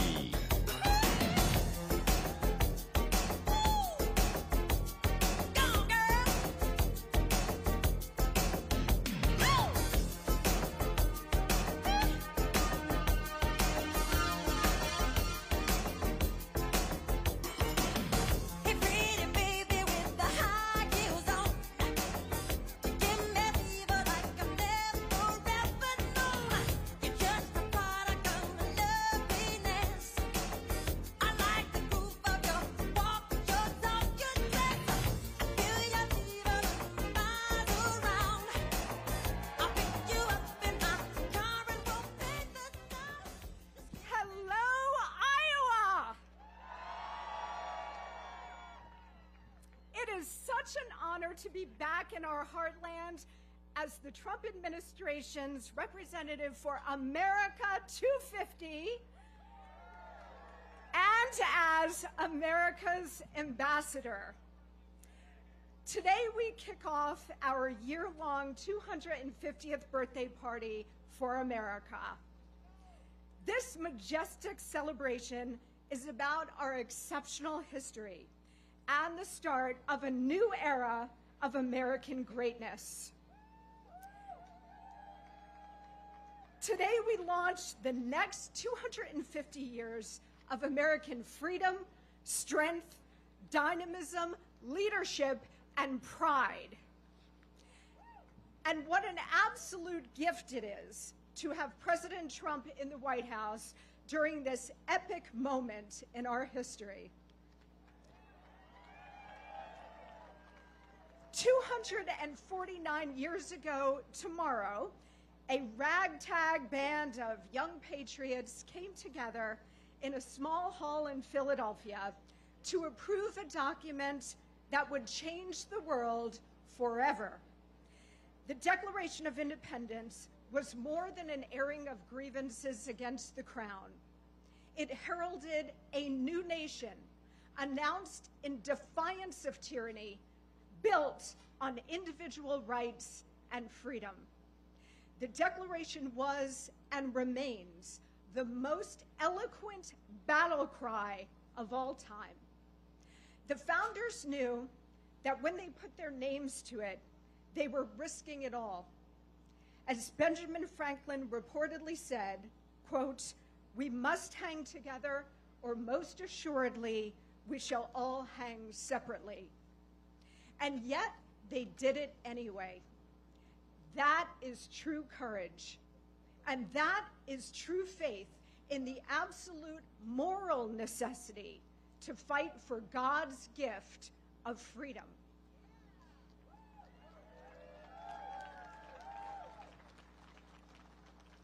The hand of God was upon our founding fathers and upon our new upstart country. But America requires, in Abraham Lincoln's immortal words, a new birth of freedom in every generation. And over the next year, we will honor and celebrate all that the incredible generations before us accomplished, from creating this republic to saving it more than once. A new birth of freedom is exactly what we are experiencing right now, because our current president is a direct inheritor of the founders' heroic character.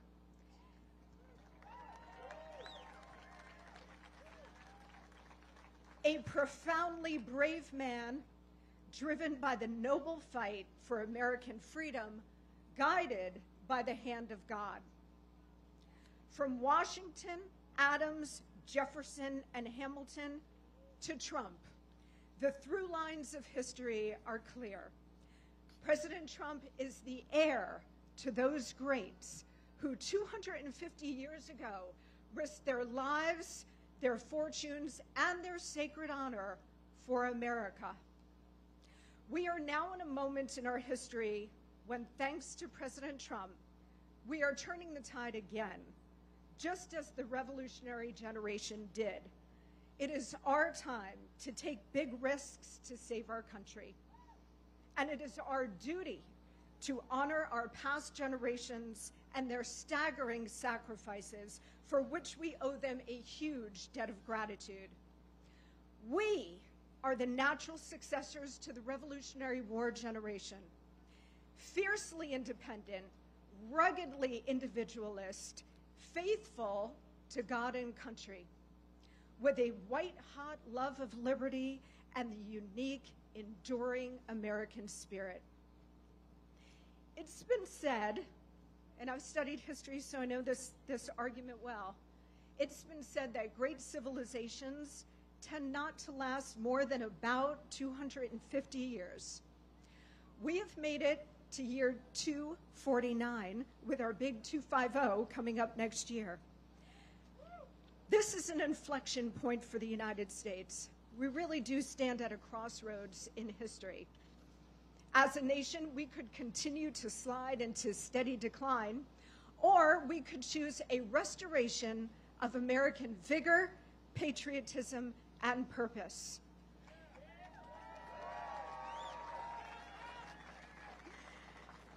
It is our responsibility to carry that spirit forward, and we have chosen to make America great again. But as our forefathers discovered, that mission requires forever vigilance. President Trump is rekindling our founder spirit and reclaiming the American Republic for the American people.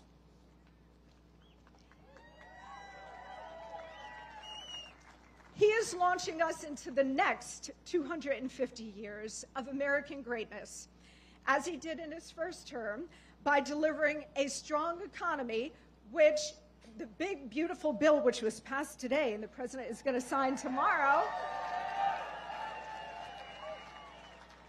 that is going to add rocket fuel to an already strong Trump economy. President Trump had to bring the economy back not once but twice. First, after 8 long years of Obama-Biden, and then after the COVID pandemic, when we reopened the country. And guess what? He's going to do it a 3rd time. He is also delivering major trade deals, an enforced border, and record low illegal immigration, a government being rid of waste, fraud, and corruption, and world peace. He is literally delivering peace and prosperity. America first.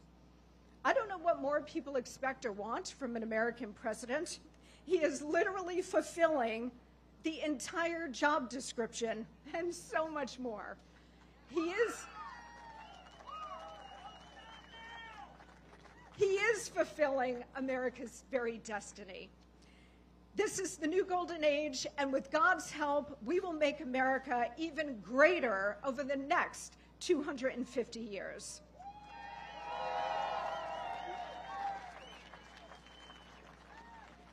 Thanks to the genius cluster known as the Founding Fathers and their unfathomable courage, we will celebrate, starting today, 2.5 centuries of magnificent American exceptionalism.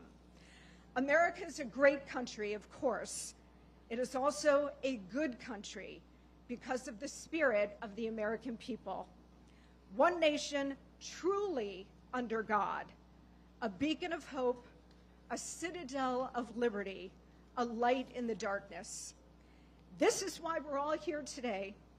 This is why we fight. Or to quote a great man, this is why we fight, fight, fight. Thank you so much. God bless you. God bless President Trump, and may God continue to bless the United States of America.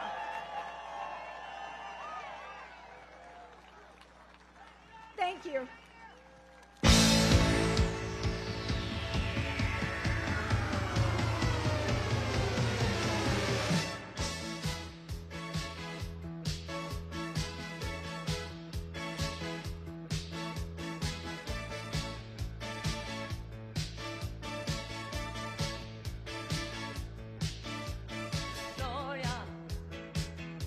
You're always on the run now, for running after some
Ladies and gentlemen, Lee Greenwood.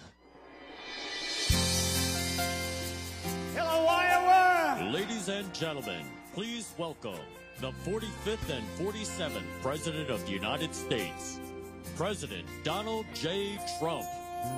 Tomorrow all the things were gone. I'd worked for all my life, and I had to start again with just my children and my wife. Thank my lucky stars to be living here today, 'cause our flag still stands for freedom, and they can't take that away. And I'm proud to be an American, where at least I know I'm free. And I won't forget the men who died, who gave that right to me. And I gladly stand up next to you and defend her still today. 'Cause there ain't no doubt I love this land. God bless the USA. Ladies and gentlemen, our president.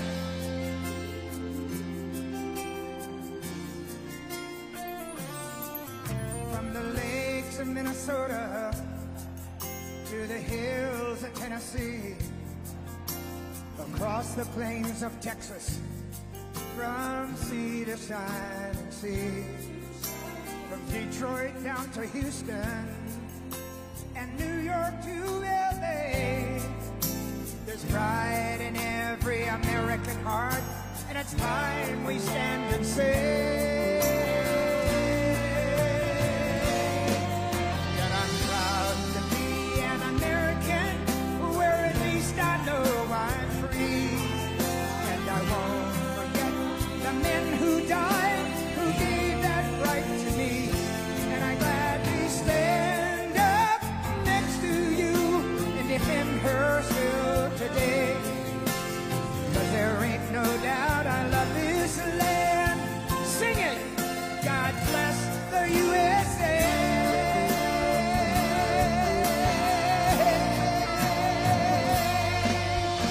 And I'm proud to be an American, where at least I know I'm free. I won't forget the men who died, who gave that right to me. And I gladly stand up next to you and defend her still today. 'Cause there ain't no doubt I love this land. God bless the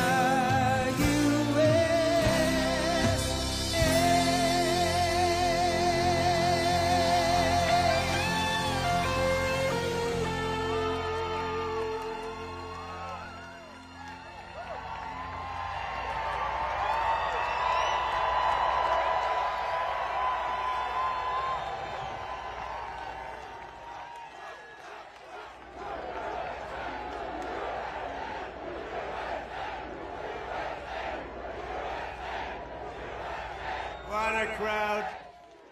Well, I just want to say a very special hello to Iowa. We have had a good time together. We won so much here, we didn't know what to do. There was so much winning here. But we love Iowa, and we won all 3 times. So that's pretty good, and won by a lot. But I'm thrilled to be back in a state that I love, and I really do love it too, with thousands of proud, hardworking patriots at the world-famous Iowa State Fairgrounds. Thank you. Thank you. 18 months ago, the people of Iowa braved sub-zero temperatures. You remember that night? Oh, that was cold. It was cold, but we were warm inside because we won by a landslide to turn out the first in the nation caucuses, and you delivered 98 out of 99 counties. What the hell county didn't? What's the name of that county? Let's get them out of here. 98 out of 99, that's not bad, Susie, I guess, right? We'll take that. But for President of the United States, Donald J. Trump, thank you very much, everybody. Then in November, we won Iowa by a landslide, 13 points, and it was the single largest presidential victory in your state's history. That's not bad. And now we're back where it all started to celebrate 5 months of incredible success for our nation and wish the Iowans and all Americans a very happy 4th of July. It's an honor to be with you. It's an honor. You know, a lot of people wanted us. When you're president, they want you. And if you're not president, they don't want you so much. But they really wanted us. And I said, nope, I'm going to Iowa because I promised I would go to Iowa. Sorry. I said, no way. There could be no better birthday present for America than the phenomenal victory we achieved just hours ago when Congress passed the one big, beautiful bill to make America great again. Right? And in the last election, the people gave us a historic mandate to cut taxes, raise take-home pay, bring back jobs, stop the invasion, that horrible invasion. Who would do that? Who would do that? That horrible, who would do that to us? Who would do that to us? Deport the illegals and slash hundreds of billions of dollars of waste and fraud, and that's what we're doing. With this bill, every major promise I made to the people of Iowa in 2024 became a promise kept. You know, they had a report today on some crazy fake station, but it wasn't fake in this regard. They said, you know, this guy actually did more than he promised. I did.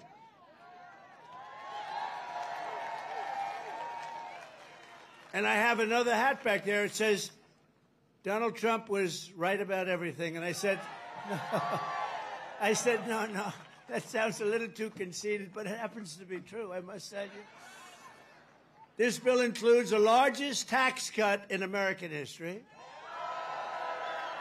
the largest spending cut in American history, the largest border security investment in American history, although I must tell you, if you saw last month, they had 0 people coming through our border, 0.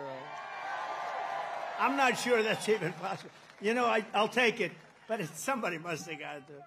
The other character had hundreds of thousands of people every time. Sometimes in a day they'd have over 100,000. We had 0, I don't know, for the month. So it must be a little wrong. Maybe they're 2 or 3 or something, but I'll take the 0. And the group that makes up those stats, you know, they're radical left Democrats, so it's probably true. We did a great job on the border. The largest welfare reforms and military upgrades in modern times, that's what we're doing. We rebuilt our military in 2016 in their first term. We rebuilt it. They gave some of it away to Afghanistan on the most embarrassing day in the history of our country. You remember that?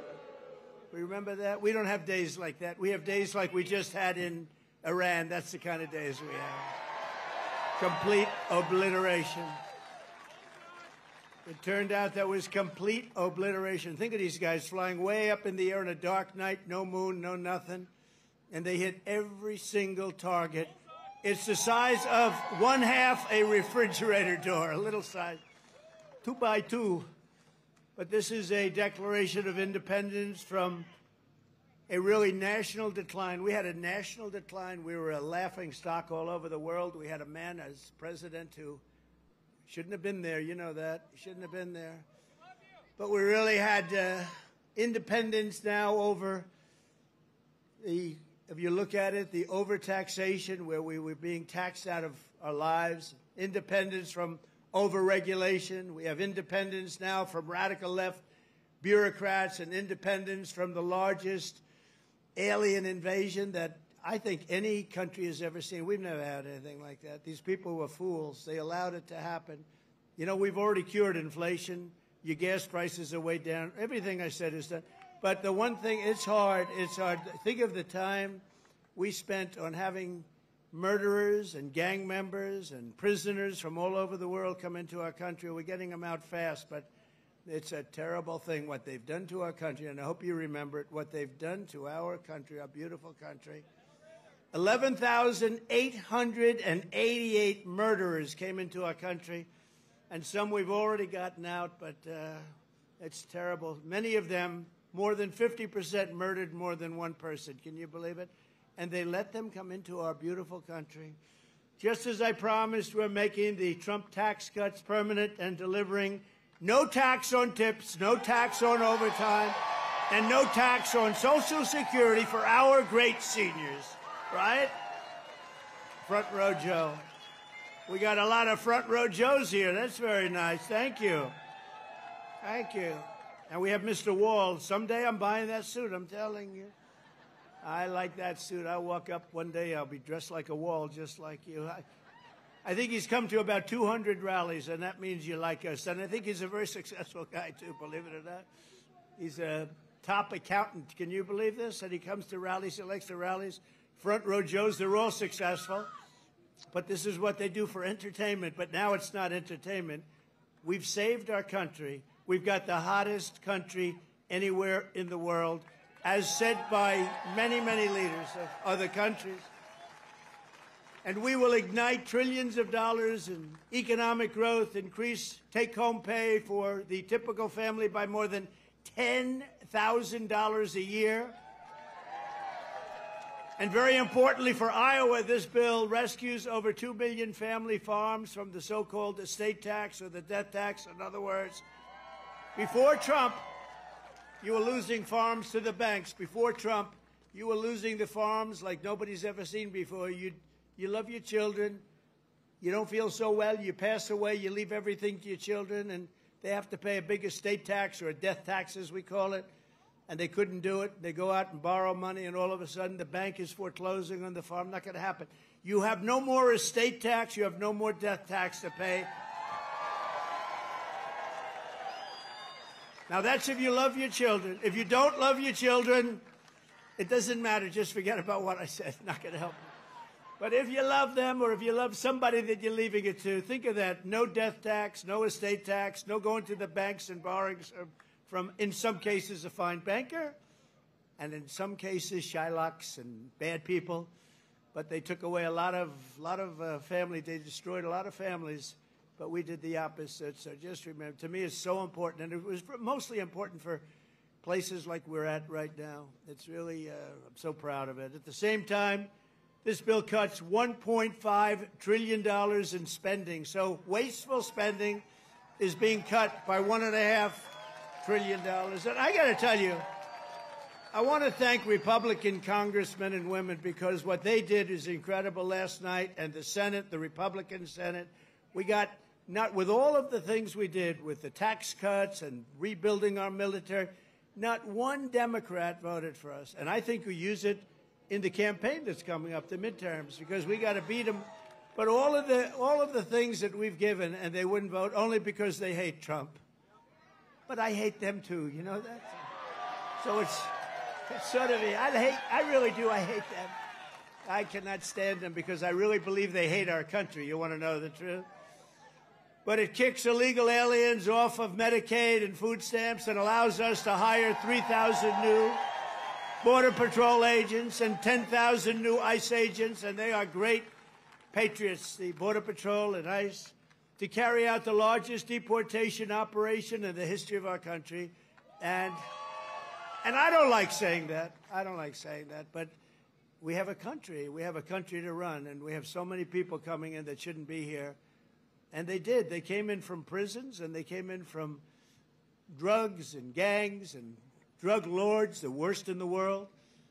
They came in from mental institutions. They emptied mental institutions into our wonderful country. And I know exactly what's going on in Iowa. You had some horrible crime in Iowa caused by illegal aliens, but we're getting them the hell out of here. We have no choice. And our great, big, beautiful bill, it will build the Golden Dome Missile Defense Shield. We're going to have the best shield. And you saw that just the other day where the missiles are being shot down one after another. You know, they called me to tell me they have to take a shot at us. This was Iran, very respectful. That means they respect us. Because we dropped 14 bombs, they said, we'd like to take 14 shots at you. I said, go ahead, I understand. They said, where they'd do it, I said, good. We emptied out the fort. It was a beautiful military base in Qatar who treated us really fantastically well. And they said, sir, 1 o'clock, okay? I said, it's fine. We could make it later. And we had nobody but 4 gunners. We had 4, they call them gunners, and they shoot the Patriots. They shoot the missiles up. It's hard to believe. So all of a sudden, they said, we're ready. And they were a little nervous about doing it, I want to tell you. Can you imagine? They were nice enough. This is Iran, to call me and tell me that they would like to shoot me at 14 times. So they want to shoot us. And I said, go ahead. And they shot 14 high-grade, very fast missiles. Every single one of them was shot down routinely by these 4 unbelievable gunmen. And they did their job, and that was the end of that. But the big thing was the attack on their nuclear facilities, what those people did. And you know, they're going to be in Washington tomorrow at the White House. We're going to be celebrating. We took not only the pilots, but the people that flew the other planes, but also the mechanics that had these planes going for 37 hours without a stop. You know, we had it was so far away, we had 52 tankers. Think of that, 52 that's loaded up with oil. I wouldn't want to fly one of those suckers over Iran. I say, what happens if they're shot at? Well, sir, that's a tough situation. It's not a pretty sight, but they were unbelievable. 52 tankers to load them up. They followed the planes in, and they never had to stop for fuel. They went 37 hours, actually. And how incredible. What equipment. What equipment. And, you know, China, Russia, they were all watching. Everybody was watching. We have the greatest equipment anywhere in the world. We have the greatest people anywhere in the world. And we have the strongest military anywhere in the world. But we're going to fully modernize our air traffic control system and expand school choice and really so much more. By the way, the air traffic control, you probably don't have that problem here. You know, you have planes land like they... But in some congested areas, you saw what happened with the helicopter and the plane and a lot of other things. If we had great equipment, and we should have had, it was all set up to go, and then Biden canceled the order when he came in. But he canceled a lot of orders because he didn't know what the hell he was doing. There's a case would have never happened. Bells would have gone off, whistles would have gone off, everything would have gone off. It would have never happened. Very simply, the one big, beautiful bill would deliver the strongest border on earth, the strongest economy on earth, the strongest military on earth, and ensure the United States of America will remain the strongest country anywhere on this beautiful planet of ours. 165 days into the Trump administration, America is on a winning streak like, frankly, nobody's ever seen before in the history of the presidency. I said, they said, you know, sir, you're going to go down as one of the greatest presidents ever. I said, really? No, I said, really? I said, better than Washington? They said, yes, sir. I said, better than Honest Abe Lincoln? They said, yes, sir. I said, I like this guy that said that. That's a smart guy. He's up for a big promotion right now. But just a few months ago, our country was cold as ice. We were laughed at all over the world. We were laughed at. Think of it. A year ago, we were laughed at. We were a bunch of clowns. They were laughing at our president. They were laughing at everything having to do with our country. I was in Saudi Arabia. I was in Qatar. I was in UAE. Great leaders, strong, powerful, very rich leaders too, by the way. But great leaders, very smart people. And they said to me, the king of Saudi Arabia, but the three said the same thing essentially. They said, you know, a year ago, we thought your country was finished. We thought it was dead. Dead. Horrible word. Dead. And they were right. The country was close to death. And he said, and you know what? You've been in there. At that time, it was 4.5 months. It was a couple of months ago. He said, right now, you're in the hottest country anywhere in the world. There's no country in the world. You talked about all over the world. You got the hottest, smartest, sharpest country. And by the way, look at our stock market.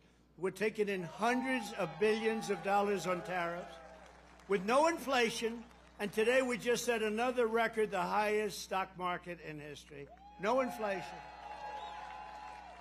And one of the great economists from the Wharton School of Finance, where I happen to go, he apologized. He says, you know, I think Trump outsmarted us all.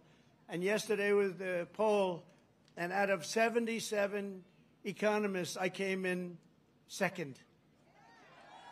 I want to find the guy that came out first. Somebody came in first. Can you believe it? But we said what was going to happen, and it's happening. And I'll tell you what, we had the greatest economy in the history of my first term. This is going to blow it away. You watch. This is going to blow it away. For the first time in years, this 4th of July, the economy is roaring, incomes are soaring, wages are up, prices are down. Gasoline. You see what's going on with gasoline? It's way down. See what's going on with eggs? Eggs are way down, eggs. Remember I came in my first week, the fake news, those guys right there, look at all of them. Wow, that's a... Wow. No, a lot of fake. No, but we like them. It just shows you, when you can get every story, 100% of the stories, no matter what you do that's good, they make it as bad as possible, and then you win in a landslide. There's something wrong. But the fake news hit me with eggs. Remember, first week, 4 days, eggs are through the roof. I said, I just got here. What's going on with eggs? Tell me. I didn't hear about it. They're up 5 times higher than they should be. They were going through the roof, but they were blaming me. I said, I just got here.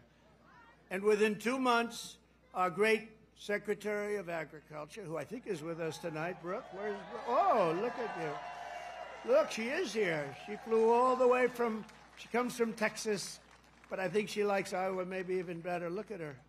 You did a good job with groceries and with eggs. We'll tell you, it's true. They said, we have them this time, finally. It took an egg to get me, but that didn't happen either. Now they're down to a normal price, and people are ordering like crazy. But inflation is dead.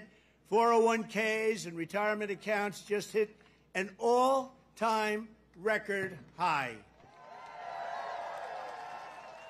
Did I hear what I think I heard? But we've achieved the lowest level of illegal border crossings in U.S. history, 0 illegals. Think of it, we had 0. And as I said, and I'll say it again, I love it because I have never seen any country suffer. No country has ever. There's never, don't worry, it's only fireworks, I hope. Famous last words. My famous last words, Trump said, don't worry, it's only fireworks.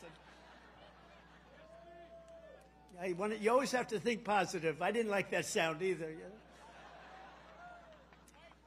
But last month, American-born workers gained 830,000 new jobs, a record. That's American-born. While the illegal aliens lost 340,000. And we don't want bad for them, but look, we have a country to run, and we want to have them come in, and we want to have them help our farmers. You know, you probably saw I got myself into a little trouble because I said, I don't want to take people away from the farmers. And we're going to do something I think that's going to be good because we want all the criminals out. Everybody agrees that we're finding the criminals, the murderers, the drug dealers. We're getting them the hell out of here. But the farmers, some of the farmers, many of you sitting right here, I have 4 friends right in the 5th row. But some of the farmers, you know, they've had people working for them for years. And we're going to do something. We're working with Christy. And we're going to do something that we're going to sort of put the farmers in charge. And if somebody, if a farmer's been with one of these people that work so hard, they bend over all day. We don't have too many people can do that. But they work very hard, and they know them very well. And some of the farmers are literally, you know, they cry when they see this happen. If a farmer is willing to vouch for these people, in some way, Christy, I think we're going to have to just say that's going to be good, right? You know, we're going to be good with it, because we don't want to do it where we take all of the workers off the farms. We want the farms to do great, like they're doing right now. So, Christy Noem has done a fantastic job, and Tom Homan. And we're working on legislation right now. Susie, right? We're working on legislation right now where farmers, look, they know better. They work with them for years. You had cases where, not here, but just even over the years, where people have worked for a farm on a farm for 14, 15 years, and they get thrown out pretty viciously, and we can't do it. We got to work with the farmers and people that have hotels and leisure properties, too. We're going to work with them, and we're going to work very strong and smart. And we're going to put you in charge. We're going to make you responsible. And I think that that's going to make a lot of people happy. Now, serious radical right people, who I also happen to like a lot, they may not be quite as happy, but they'll understand, won't they? Do you think so? Madam Secretary, look at you with a white hat on. Do you think they'll understand that? You're the one that brought this whole situation up. Brooke Rollins brought it up, and she said, So we have a little problem. The farmers are losing a lot of people. And we figured it out, and we have some great stuff being written, and let the farmers be responsible. And then if the farmers don't do a good job, we'll throw them the hell out of the country. We'll let the illegals stay, and we'll throw the farmer the hell out, okay? Get ready, farmer, I'm telling you. But so the fake news will write that. Donald Trump will throw farmers out of our country. They will write it, because whenever I'm sarcastic, when you can't be sarcastic as a politician. Well, if you're me, you can't be if you're so I want to say I was only kidding. No, the fake news will write it. Donald Trump wants all farmers thrown the hell out of our country. The audience booed the hell out of him. There was no boo. No, they're fake news. That's why nobody watches them anymore. Violent crime is plummeting, and we're on track to reach the lowest murder rate ever recorded by the end of this year. It looks like we're doing way, way good. And that's knowing that we have a lot of people in the country that we didn't have in the country 4 or 5 years ago. I mean, we have a lot of people that they allowed into the country that are serious criminals. A lot of them are on their way out, however. Iran's nuclear enrichment has been obliterated. Remember when CNN said, it wasn't obliterated. It was maybe damaged or damaged badly, but obliterated is too strong a word. No, it was obliterated. That's now been proven. The Atomic Energy Commissions, everything, that's been obliterated. And they were trying to demean me by saying that, but they were really demeaning those great pilots and people and mechanics that got those planes over there and were able to shoot from high up in the air going very, very fast, with potentially a lot of things being shot at them, and hit every single one. They're trying to demean me, but to me they were demeaning them. And they got out of the plane and they said, what the hell? We hit every single target. They know better than anybody. But now that's been proven. It's CNN fake news and scammers that work for them. Scam writers that work for them. But we understand it, and we fight it back. And a lot of people said, sir, don't criticize it because they're beneath you. No, they're not beneath me. Nobody's beneath. You got to put it, otherwise people don't understand. If you don't say something about it, you got to say it. These people did one of the greatest military hits and maneuvers in the history of our country, and I want them to be appreciated for it. So they're coming to the White House tomorrow night, and I'm signing the bill with the Speaker of the House. And by the way, Mike Johnson did a great job. John Thune did a great job. Everybody. This whole 2 weeks has been incredible, hasn't it? When you think of all of the victories, we stopped 5 nations from going to war, and somebody else will get the Nobel Peace Prize for their writing about Donald Trump. A professor at some school that you've never heard of has received the Nobel Prize for his writing about Donald Trump and what Donald Trump did. I'll say, what about me? I don't get it, but that's one of those things. But think of it, we stopped India and Pakistan. We stopped Kosovo and Serbia. They've been fighting for a long time. And a lot of it was trade. I said, you're not going to trade with us if you're going to go to war. And India-Pakistan was big, very big, for a different reason. I mean, they have little things called nuclear weapons. You would have had pretty soon a nuclear war. We stopped that. In Africa, you look at what was going on in the Congo with Rwanda. That war was going on for 30 years. 30 years, and we stopped it, and it was vicious. 6 million people killed, and it was a bad one. It was killed and killed badly. Machetes. A machete. You know what a machete is? You don't want to know. And we just did a really great job. And then, of course, you cap it off with the perfect hit in Iran, where they were talking awfully badly. Death to America, death to Israel. They were talking awfully badly, and they're not talking badly anymore, to be honest with you. And we might even meet with them and see if they want to meet. They want to meet, and we'll see if we can do something. But they want to meet. I think they want to meet very badly. But our allies have agreed to pay over $1 trillion a year for our defense. You saw what happened in NATO. In fact, we have our ambassador to NATO here. Where's our You know that guy? In Iowa, they know him. Big Matt. Matt Whitaker. We have Matt Whitaker from Iowa. I wasn't going to hire him, and then I said, Matt, you come from Iowa, don't you? Yes, sir, I do. Okay, you're hired. Anybody comes from Iowa, I hire. And every branch of the U.S. military is setting records for new enlistments. You know, remember a year ago, it was embarrassing. They couldn't get anybody to go into the military. They couldn't get anybody to go into the police or fire departments. They couldn't get anybody to go into government. And now we just set a record, a new record of enlistments in every single branch of the military and in all police forces. 1 year.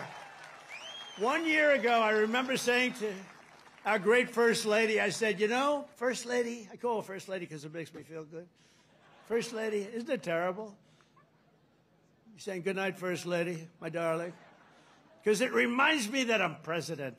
That's why. Now, I said, First Lady, it's terrible. Nobody wants to join our military force. And you know, that was very demeaning to the people that are in there, that have been in there for a long time doing a good job. And then all of a sudden, like, we get elected and there's a spirit in the country and we start doing well. We have victory after victory in so many different things, especially economically. We're doing so good. We have hundreds of billions of dollars flowing in from other countries. We have plants being built all over. I mean, a little less here because you have enough with your farm. Oh, by the way, but I did get beef and I got ethanol into Europe. You saw that. You saw that. United Kingdom, they didn't want to do it. You know, they never took our beef and they never took our ethanol, and we said, got to do it, and they did, and they were great. We made a wonderful trade deal with them, but we're doing that all over. Is ethanol very important still for Iowa? Is it so? Yes? Anyway, so they're taking it in the United Kingdom, and beef, they never took it because they want to do their own. You know, they have a lot of farms and a lot of farmers, and they want to do their own, but they took it, and it's going to be great. You're going to do, I'll tell you what, the farmers here are going to do incredibly. Plus, we have tariffs on a lot of this stuff that was coming in and absolutely killing you, where they have different forms of vegetation coming in at prices that were very, very bad for you. And a lot of it comes in because they want to put you out of business, and then they want to raise the prices. And we're not letting that happen to the farmers and to Iowa, to Nebraska and Wisconsin and all these other places that have been so great. And in breaking news just yesterday, we reached a historic trade agreement with Vietnam to open their markets to American exports with zero tariffs. They get zero tariffs. And you're going to be giving them vast amounts of farm product, including beef, pork, poultry, dairy, and pure Iowa ethanol. You're going to be given all of those products. And the fact is, I could go on, but the fact is really strong, and it's stronger than it's ever been, and stronger than I've ever seen. The golden age of America is upon us. This is a golden age. This is such a beautiful term, the golden age. And I couldn't have even said it in my first term. I'm telling you, this is going to blow the first term away, and we did great. We got great marks in the first term, and this is going to blow it away. This incredible national resurgence is happening just in time for one of the biggest events in the history of our country. Exactly 1 year from tomorrow, we will celebrate the 250th anniversary of America's founding with a birthday party, the likes of which you have never seen before. 2 years ago, I came to Iowa and promised that the festivities would begin right here at the Iowa State Fairgrounds.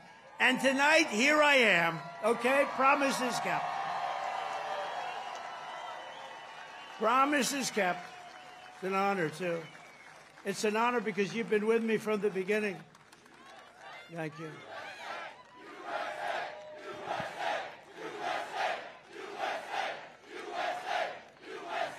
Thank you very much. No, it is an honor. You've been with me from the beginning. It was without doubt. In fact, I had some moments when I said maybe they might not, fake stories were put out there like, I don't like corn. I don't like corn. I love corn. But they give you fake news. I said, do you think that's going to hurt me in Iowa? My numbers went up. No, I don't know. I can't figure you people out. This evening, we're officially launching America 250, an enormous year-long nationwide celebration of our heritage. It's really also a celebration of our flag, our great American flag, and our glorious American freedom. Did anybody see the beautiful flag I put up in front of the White House? Right? Everyone's liking it. Everyone's liking it. I actually put two up. I put one in the front and one in the back. I didn't want to go too crazy. I thought that would be enough. You know, they're big. They're about as big as you can get. We're proud of it. We will be announcing many more details in the weeks to come, but there are just some of the things that we have planned. And I have to say first, in honor of the wonderful tradition of fairgrounds like this one, this is a great fairground. As you know, I've been here before. We will be orchestrating what we're calling the Great American State Fair, and it will start right here in Iowa. Right? So we're starting it off in Iowa. Now we're starting it off at your great fairgrounds, and we're going to have a big crowd just like we do tonight. That's a big crowd. I can't even see the end of it. So thank you back there. I'd like to move the press back so they could see better.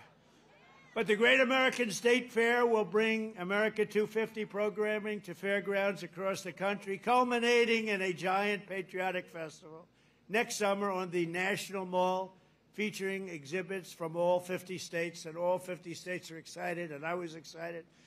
You know, when I did the 250, there was nothing I could do. It was 250, it was 250, so I can't say that was my baby. The country happened to be 250 years old, but what I did do is during my first term, I got the Olympics, and I got the great soccer, you know, that whole deal, right? We call it soccer, they call it football. I got them both. I got the Olympics. First I got the Olympics, and I got it. I was president, and I said, you know, it's a shame. It's a shame. I got the World Cup, and I have the Olympics, and I did it. And you have no idea. President Obama didn't want to make a call to the Olympics. You know why? Because he went to Switzerland or wherever, and he said, you know, if a president goes to get the Olympics, you have to have a deal. You have to be chosen. He went there and he came in fourth, so he hated them, I guess. And he was unwilling to make a call, and they called me up. Democrats called me up, actually, from Los Angeles, and I said, I'll do it. I made the call, and I couldn't get the people off the phone because they were so starved for love, because nobody would call them from. Anyway, we made a deal. I got the Olympics. Then we got the World Cup with Johnny. We got the World Cup, and I got them both, and I looked at my people. I said, isn't it a shame? I got these two, but it wasn't in the next 4 years. It was right after that and the one after that. And I got the Olympics, I got the World Cup, and we also have 250, so it's a pretty wild term. But I got these two things that are incredible. Nobody else could have done it. I'm telling you, everybody wanted it. Nobody could have done it. And I said, and I won't be president because I'll be president for 4 more years, but it won't be. And then they cheated and rigged the election. They rigged. You know, they don't even turn off the cameras when I say that now because now they know it's true, too. But they knew it was true before. Remember, the cameras used to immediately turn off. You see all those beautiful red lights go off. Now I can say whatever I want because then they know it's true. But they knew it was true before. It's fake news. That's what they call it. But you know what? This term is much more consequential than if I had done it the more traditional way. This was slightly harder, believe me. It's slightly more dangerous because there are criminals on the other side that tried to put your president in jail and went after him, just like they do in third world countries. And we all beat him together. We beat him because our level of popularity was so high. And it was high because I explained the situation. When these thugs came around, I explained it to the people. And fortunately, I was able to be on a lot of television, I did whatever you had to do. I had to explain it. Then they say, wow, that's fake stuff. It was fake. They're a bunch of bad people, but we kicked their ass, and we're going to continue to do well. And I appreciate it. And there was nobody more loyal than Mr. Kaufman, who's fantastic, and Iowa, and his son, who's maybe more fan. Where the hell is he? Stand up. Where's your boy? His son is better than him, I'm telling you. And he doesn't mind. I have a lot of fathers who would be very insulted if I said that, but they're bad people. He's a good guy. He's got a son who's fantastic. You know that. I think he's probably here someplace. Where is? Oh, he's better looking than you, too. Good. Thank you. Great job. Nobody more loyal than the people of Iowa during that period of time when we had to show our stuff. But we just celebrated the 250th anniversary of the Army at Fort Bragg. You know, they changed the name, and we changed it back to Fort Bragg. The people of North Carolina came up. They said, sir, we want to really have the name of Fort Bragg back. Everybody was saying that. They kept calling it Fort Bragg. I changed it back. You know, these radical left lunatics changed the name of Fort Bragg. So we won World War II. We won World War I. We won other wars. We won everything from Fort Bragg and other places that we were also changing many of them back. And then we decided to change the name. Now, I tell people, you know, it's incredible. We're the only people. We win 2 world wars from a place, and then we say, let's change the name. So we change it back, and the people are very happy in North Carolina right now. And we just celebrated, because the 250 was for the Army, was 1 year earlier than the, which makes sense. You know, we had a little Army. We did well, and now we have a nation. So it was 1 year earlier than the nation itself. And we had a beautiful parade in Washington, D.C. the other day. It was fantastic. You know, it was amazing because it was so, the weather was so overcast and it looked so bad. And a week before they said, oh, it's going to rain. I said, oh, man, we're bringing all these Army tanks. We're bringing all these people, these men and women. They're going to march down Fifth Avenue or wherever. This is terrible. It's going to rain. And then on the day we woke up, rain is projected all night long, heavy. Oh, I'm saying I'll get my hair soaking wet. My hair's going to be soaking wet. I'll be crazy. I'll say, you know, this is terrible. It's going to rain 1 o'clock in the afternoon. The thing was at 8 in the evening, 1 o'clock. Rain is forecast at levels you haven't seen before. I said, oh, this is, and so the generals called me, sir, we could change it, but this is the Army. We're sort of used to bad weather. I said, no, don't change it.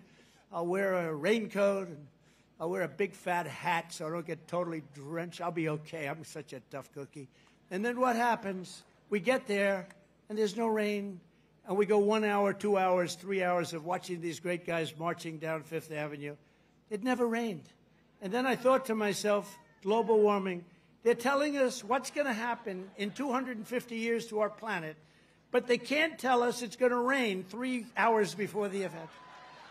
In 250 years from now, the planet's going to burn up or freeze up. And, you know, remember when they said they called it global warming, then global cooling? They had all different things. Now they just changed it to climate change, because climate change you can't miss. How's it doing? Climate change every time. If it's cold, if it's hot, if it's rainy, if it's sunny, if it's too crazy, we have climate change. But think of it. They're telling you what's going to happen in 100 years. The oceans are going to rise 1/4 of an inch and everyone's going to be wiped out. No, you're going to have more oceanfront property if that happens. It's okay. Not the worst. And think of it, with all of the nuclear weapons. Remember Biden had always used to say, it's an existential threat. He loves the word existential. It's an existential threat. What is? I don't know, climate change. Remember that? Always, that's dangerous too, because they're going to take that sentence, and they're going to say, he couldn't say existential. So you can't imitate people either. Remember I used to imitate Biden, couldn't get off the stage, and I'd walk into walls? And I called my wife, because it's always on television, and she said, I said, how was it, baby? How good was that? We had 44,000 people. Nobody else could do it. I have to brag a little bit, you know, because what the hell? There's a little truth to that. But I brag a little bit. I say, how good was I? You were really good, but, you know, what happened? You couldn't find us. You couldn't get off the stage. I said, no, I was imitating Biden. No, well, that's not the way it showed up. They showed you hitting walls, bunking your head on walls. So even like the word existential, when I imitate him saying it, tonight it's going to be on CNN. He couldn't speak. He couldn't say the word. These are seriously sick people. But now, this fall, we're also going to be celebrating 250 birthdays of the United States Navy and the United States Marines. They're all good. And I'm a little prejudiced. And one of them is going to be really great. It's called Space Force, because that was my baby. Remember, they wanted to terminate it. First year of Biden's administration, they wanted to terminate Space Force, and the military wouldn't let them. And it's turned out to be one of the most important there is. I was very proud of that Space Force, and they're doing great. In addition, just as I promised 5 years ago tonight in my speech at Mount Rushmore, where a certain governor at that time, who's now our Homeland Security Chief, Kristi Noem, stand up, Kristi. Now I don't have to introduce you later.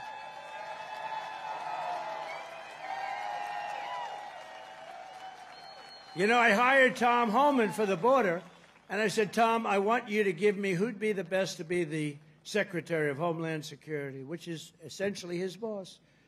He said, Kristi Noem, sir. I said, Kristi Noem? You got to be kidding. She's a great person. She's smart, but, I mean, is she tough enough? Sir, she's the toughest person around. I said, and she is. She's tough as hell. I've learned. I'll tell you, a lot of bad people have learned, and she's done a fantastic job. Thank you. Thank you. But we're going to be officially opening the National Garden of American Heroes, a vast outdoor park featuring statues of the greatest Americans who ever lived. You know, they took down a lot of our statues. They took down statues of some of the greatest people that we've ever had living. I stopped them from taking down Thomas Jefferson. They wanted to take the Thomas Jefferson Memorial. They wanted to rip the hell out of the statue inside. You can imagine who they were going to put up. Let's get rid of Thomas Jefferson. So we stopped them. We signed a law. Do you remember that night? It was crazy. And they were marching toward the Jefferson Memorial, and I took out an old bill from 1909, and it was a bill that if you so much as touched, old, because today they don't do these things. They don't do it like they used to. Today you could never get it passed. It said if you so much as touch a monument or a statue, you go to jail for a 10-year period. No anything. So they were marching down there, and in the middle of their march, I gave a news conference. I said, anybody that touches, and I'm signing, immediately goes to jail for a 10-year period. That march broke up so quickly you've never seen. They said, it's a miracle. What happened? I signed a little bill that said you go to jail for a 10-year period. It was a great thing. It was an old bill that wasn't used. In fact, I don't know. I hope we don't have to use it again. But they're learning that, you know, we saved Los Angeles. If we didn't send in the National Guard, I would have sent it in the military if they needed it. But if we didn't send in the National Guard, Los Angeles would have been burned down to the ground just like half of their houses were burned down to the ground because they didn't give water that they had plenty of.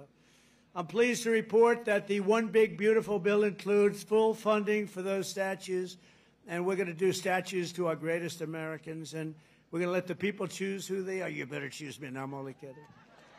I should take myself out. I think I should take myself out, Susie. Our great Chief of Staff, the first woman Chief of Staff. Can you believe it? Susie Wiles, stand up, Susie. And that beautiful exterior, don't let it fool you. She's rough and tough. She got rated the most powerful woman anywhere in the world. She can take out a country with a mere phone call, which is true. Actually, it's very true in her case. And she's done a great job. We're doing okay, Susie? Looking good. We had a good 2 weeks, right? This had to be the best 2 weeks. Has anybody ever had a better 2 weeks than that? Next, to bring back our people together through the power of sports, America 250 will also host a brand new, first-of-its-kind youth athletes. It's a competition known as the Patriot Games, and it features top high school athletes from all 50 states. It's going to be great. And this phenomenal patriotic sporting event will be nationally televised, and it will be led by our great Secretary of Health and Human Services, Robert F. Kennedy, Jr., who's really doing it. He's great, and he's a little different, right? We needed somebody different. You know, autism. You go back, I guess, 18 years, 10,000, think of this, out of 10,000 people, okay? 10,000 people, and I'll go a little different way. Right now, out of 10,000 people, 18 people don't have, they're safe. 18 people. We have a statistic on autism that's the worst I've ever seen, and he's going to change it. He's going to change it. It used to be 20 years ago, you just didn't have it. And now it's numbers that are unbelievable, where the numbers are so bad, it's got to be artificially induced, and we're going to find out what it is and when. We're going to find it out as soon as possible. I mean, you think about it, the numbers have increased by 200-fold. And that's really something, and we're going to get to the bottom of it. That's a terrible situation. Likewise, under the leadership of Secretary Burgum, who's here right now, he was a great governor of North Carolina. Great governor of North Dakota. Where is he? Where is he? Mr. Secretary. And he's in charge of energy plus a lot of land. He's the biggest landlord, I guess, in the world. But he was a great governor of North Dakota. And he was very special in so many ways. He became an energy expert. And he came to me, and I said, I want you to be the head of energy. He said, no, we have one man that's better than me, and that was Chris, right? And put him in charge, and we merged the two. And he's got all the land with all the oil, and the other one has all the expertise to get the oil out of the land. And Chris is doing great, and you're doing great, Doug, and I appreciate it. And say hello to Catherine and everybody. You're doing a great job. We have a great cabinet. So every one of our national park, battlefields, and historic sites are going to have special events in honor of America 250. And I even think we're going to have a UFC fight. We're going to have, does anybody watch UFC, the great Dana White? We're going to have a UFC fight. We're going to have a UFC fight. Think of this, on the grounds of the White House.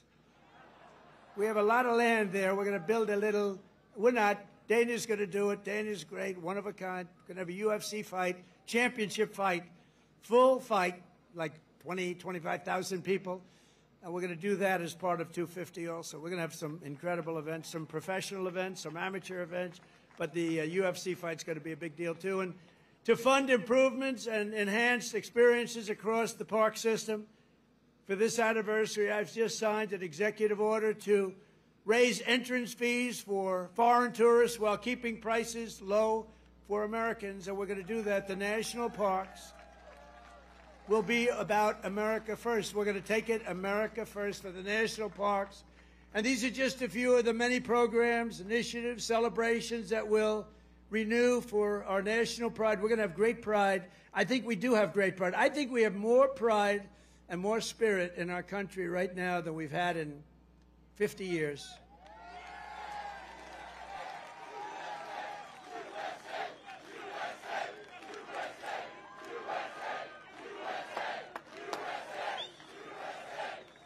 And together we're going to ensure that America's 250th anniversary is the single greatest year in the history of our country. We want to have a lot of great things. A lot of the things that Bobby and Health and Human Services are doing are going to come up during that period of time. And we're going to come up with a lot of tremendous things for health and safety. And economically, we're going to have the strongest country anywhere in the world. And the bill that we just got approved today was, think of that, all of those votes.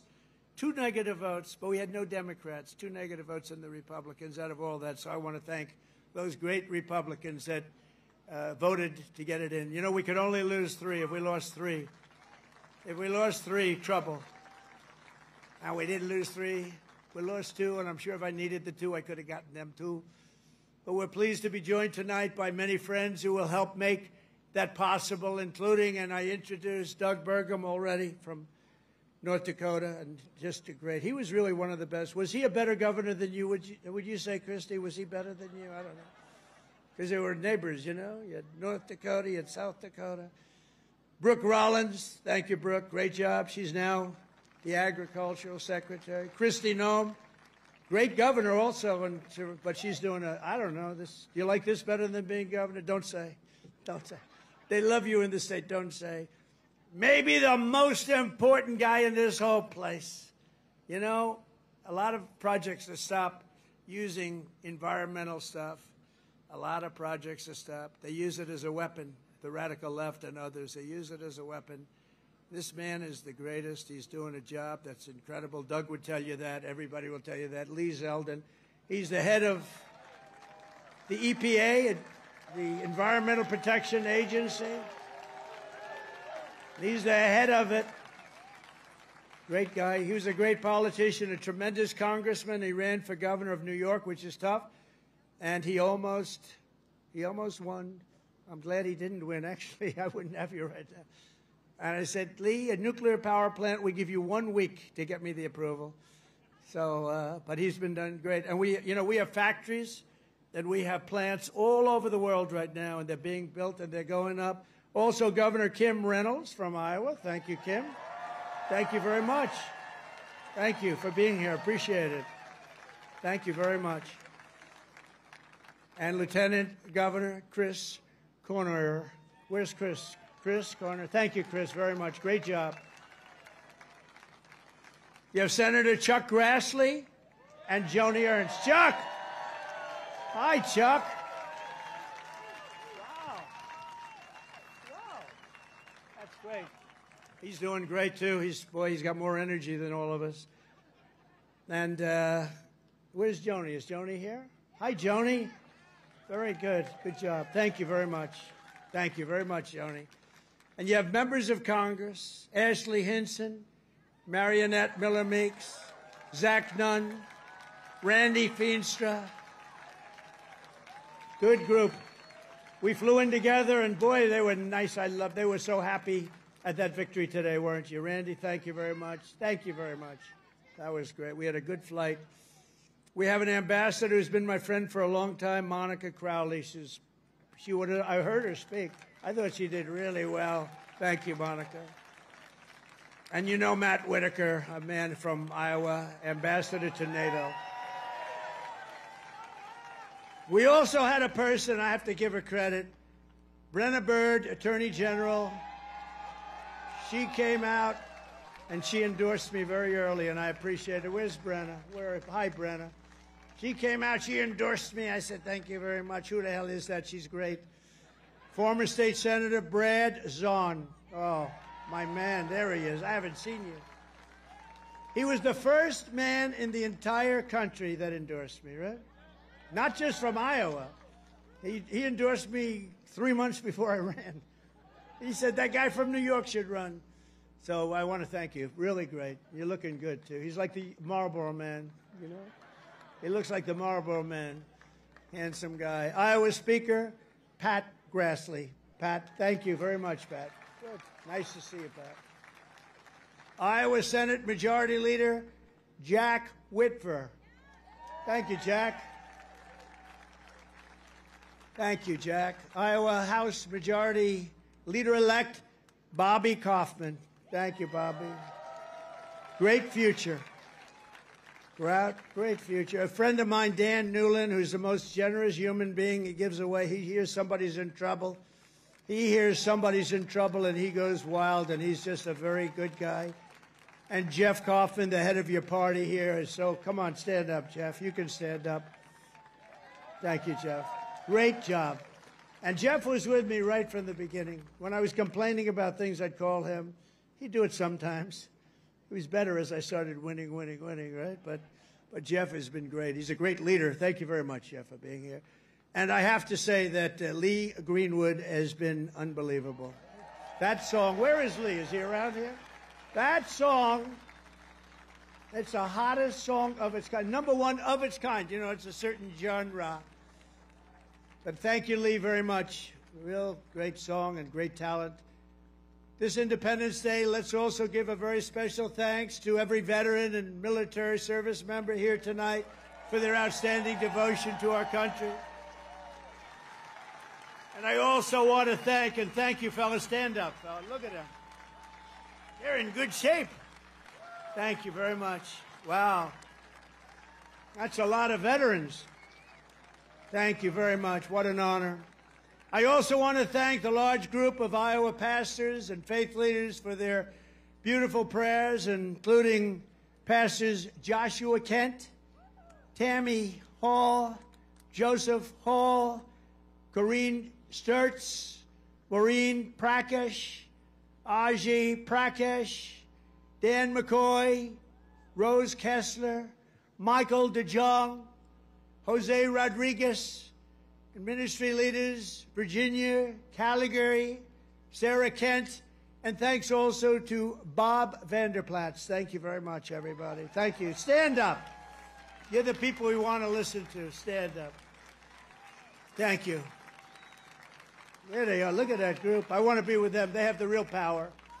They have more power than all of us. Thank you. You've been so good and so supportive. We were supported with the evangelicals, 89%. And we're looking for the other 11%. We don't believe it. As we prepare to celebrate 2.5 centuries of freedom, I'm inviting America's great religious communities to pray for our nation and for our people. From the beginning, this has always been a country sustained and strengthened by prayer.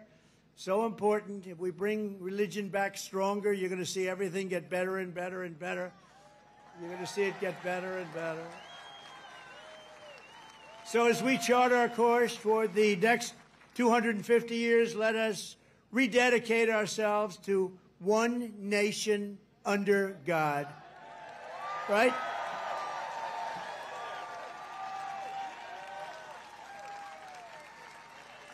And as you know, recently we've seen some of our political system attempting to overthrow the timeless American principles and other pillars of our liberty and replace them with some of the most noxious ideas in human history, ideas that have been proven false. Members of Congress and even former presidents have been openly embracing vile creeds such as socialism, Marxism, and straight-up communism. In New York, they're trying to elect a communist, Zoran Mamdani, the guy who wants to defund the police, take over the stores and run the stores, and have the people hand out goods. And when everything falls apart, it always does. It always works that way. It never has worked any other way. Anarchy and dictatorships prevail. This guy is a communist at the highest level, and he wants to destroy New York. I love New York, and we're not going to let him do that. Generations of Americans before us did not shed their blood only so that we could surrender our country to Marxist lunatics on the eve of our 250th year. As President of the United States, I'm proclaiming here and now that America is never going to be communist in any way, shape, form, and that includes New York City.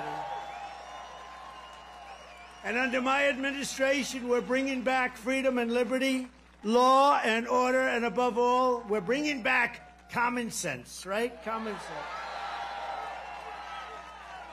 On day one, I stopped the weaponization of government against people of faith, and we created the Department of Justice Task Force combating anti-Christian bias. And I have to tell you, Pam Bondi is doing a great job.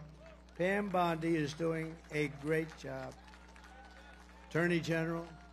I ended the Green New Scam and terminated the insane, this is insane, the electric vehicle mandate where everybody had to have a car that happened to be all electric in the next few short years.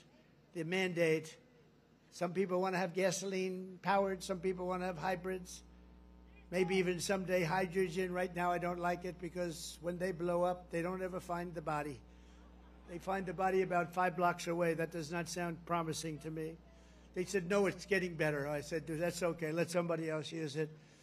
But we're not going to have all electric. We're going to have electric if people want it. Electric is great. But gasoline, people like better in many cases. But you can have whatever you want. But it's ridiculous to mandate that everybody's going to be driving an electric car in 5 years from now. So I ended it. I signed an order to begin eliminating the Federal Department of Education and send education back to the states. That means Iowa's going to run their own education. You're going to have to run your own education. Iowa, well, I use you in my thoughts. Whenever I always say Iowa and Indiana, and I'd mention certain states, but you want to run your own education because you don't want the bureaucrats in Washington doing it. And I made English the official language of our country.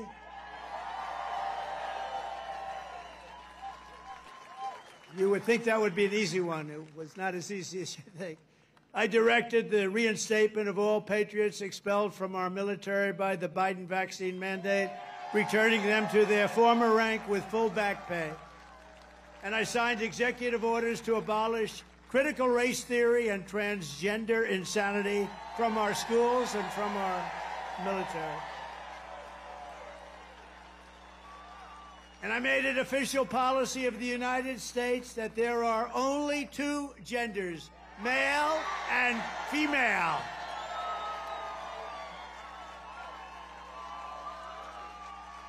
And if it's okay with Iowa, we are keeping men out of women's sports. Is that okay? I also renamed the Gulf of Mexico. I renamed it to the Gulf of America. And we're restoring the name of the greatest president, one of the truly great presidents, somebody that made our country very rich, William McKinley, to Mount McKinley in Alaska. So in conclusion, in everything we do, we're once again defending the values, traditions, and beliefs that made every generation before us so very proud to be American. You know that better than anybody in Iowa. And here in Iowa and across this land, we believe that America is an exceptional nation, blessed by God. It's really destined to be the freest, strongest, the greatest country ever to exist on the face of the earth. And we're going to make it that way much more so than it's ever been. We believe in the wisdom of our founders who declared that our rights do not come from bureaucrats in Washington. Our rights come from our Creator in heaven. That's where our rights come from. And we reject government discrimination and so-called diversity, equity, and inclusion mandates. They're just about washed out the window, actually. They're just about over with. We're just about finished.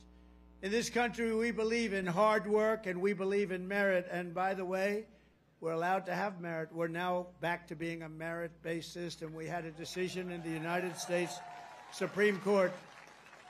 Our country is now a country based on merit. We oppose censorship, price controls, open borders, and sex changes for children. We support our troops, respect our police, and salute the heroes of ICE and Border Patrol. We cherish our Constitution, and we defend free speech, free assembly, religious liberty, and the right to keep and bear arms, our Second Amendment.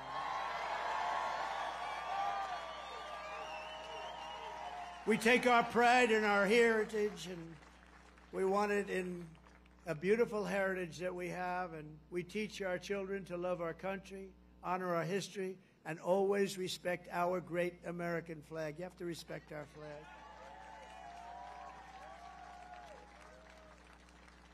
From Philadelphia to Phoenix, from Gettysburg to the Golden Gate Bridge, and from factories of Detroit to the fairgrounds of Des Moines, we stand on the shoulders of heroes and legends who crossed the oceans, blazed the trails, tamed the wilderness, settled the continent, raised up those beautiful skyscrapers, and stood tall and defiant in the face of tyranny and death.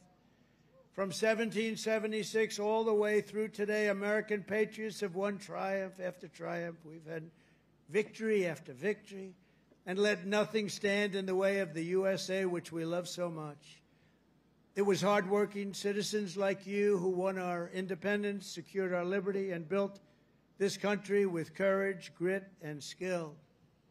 And starting right here in Iowa, such a great place, and I hope you love it, but it's such a great place. You should love it.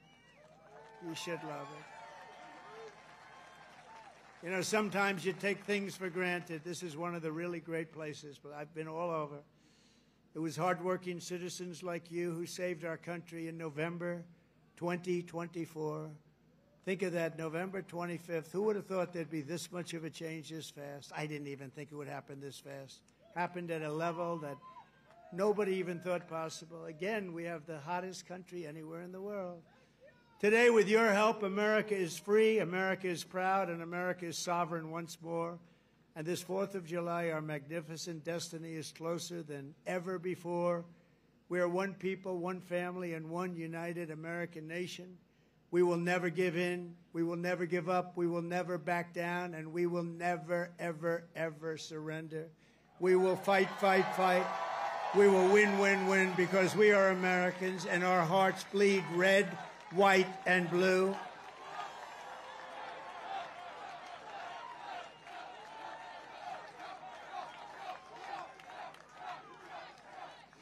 And together, as we look forward to the 250th year of American independence, we will make America powerful again.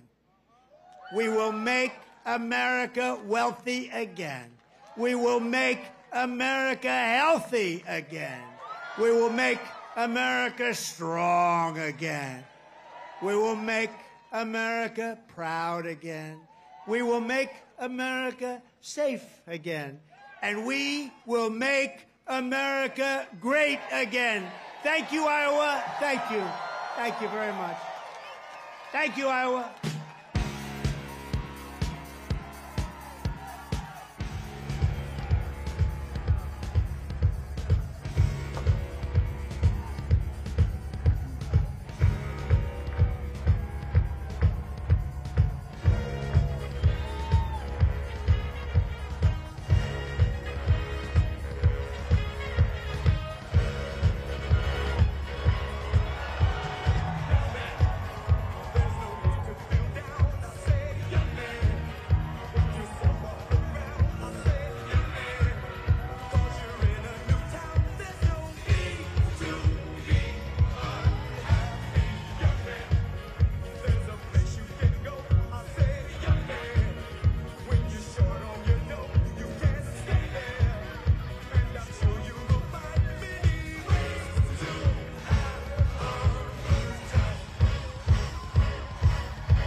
He's a pinball wizard, there has to be a twist.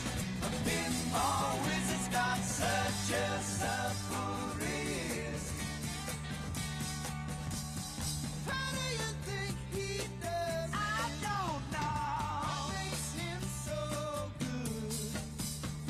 Ain't got no distractions, can't hear no buzzers and bells. Don't see no lights flashing, plays by sense of smell. Always gets a replay, never seen him fall. That deaf, dumb, and blind kid sure plays a mean pinball.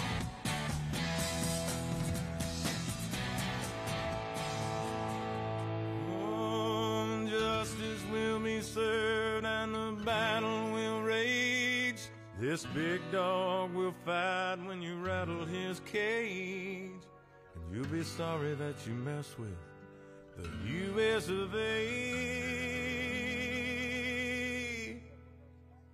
'Cause we'll put a boot in your ass, it's the American way. Hey, Uncle Sam, put your name at the top of his list, and the Statue of Liberty started shaking her fist, and the eagle will fly, and it's gonna be hell when you hear Mother Freedom start ringing her bell, and it'll feel like the whole wide world is raining down on you. All brought to you courtesy of the red, white, and blue.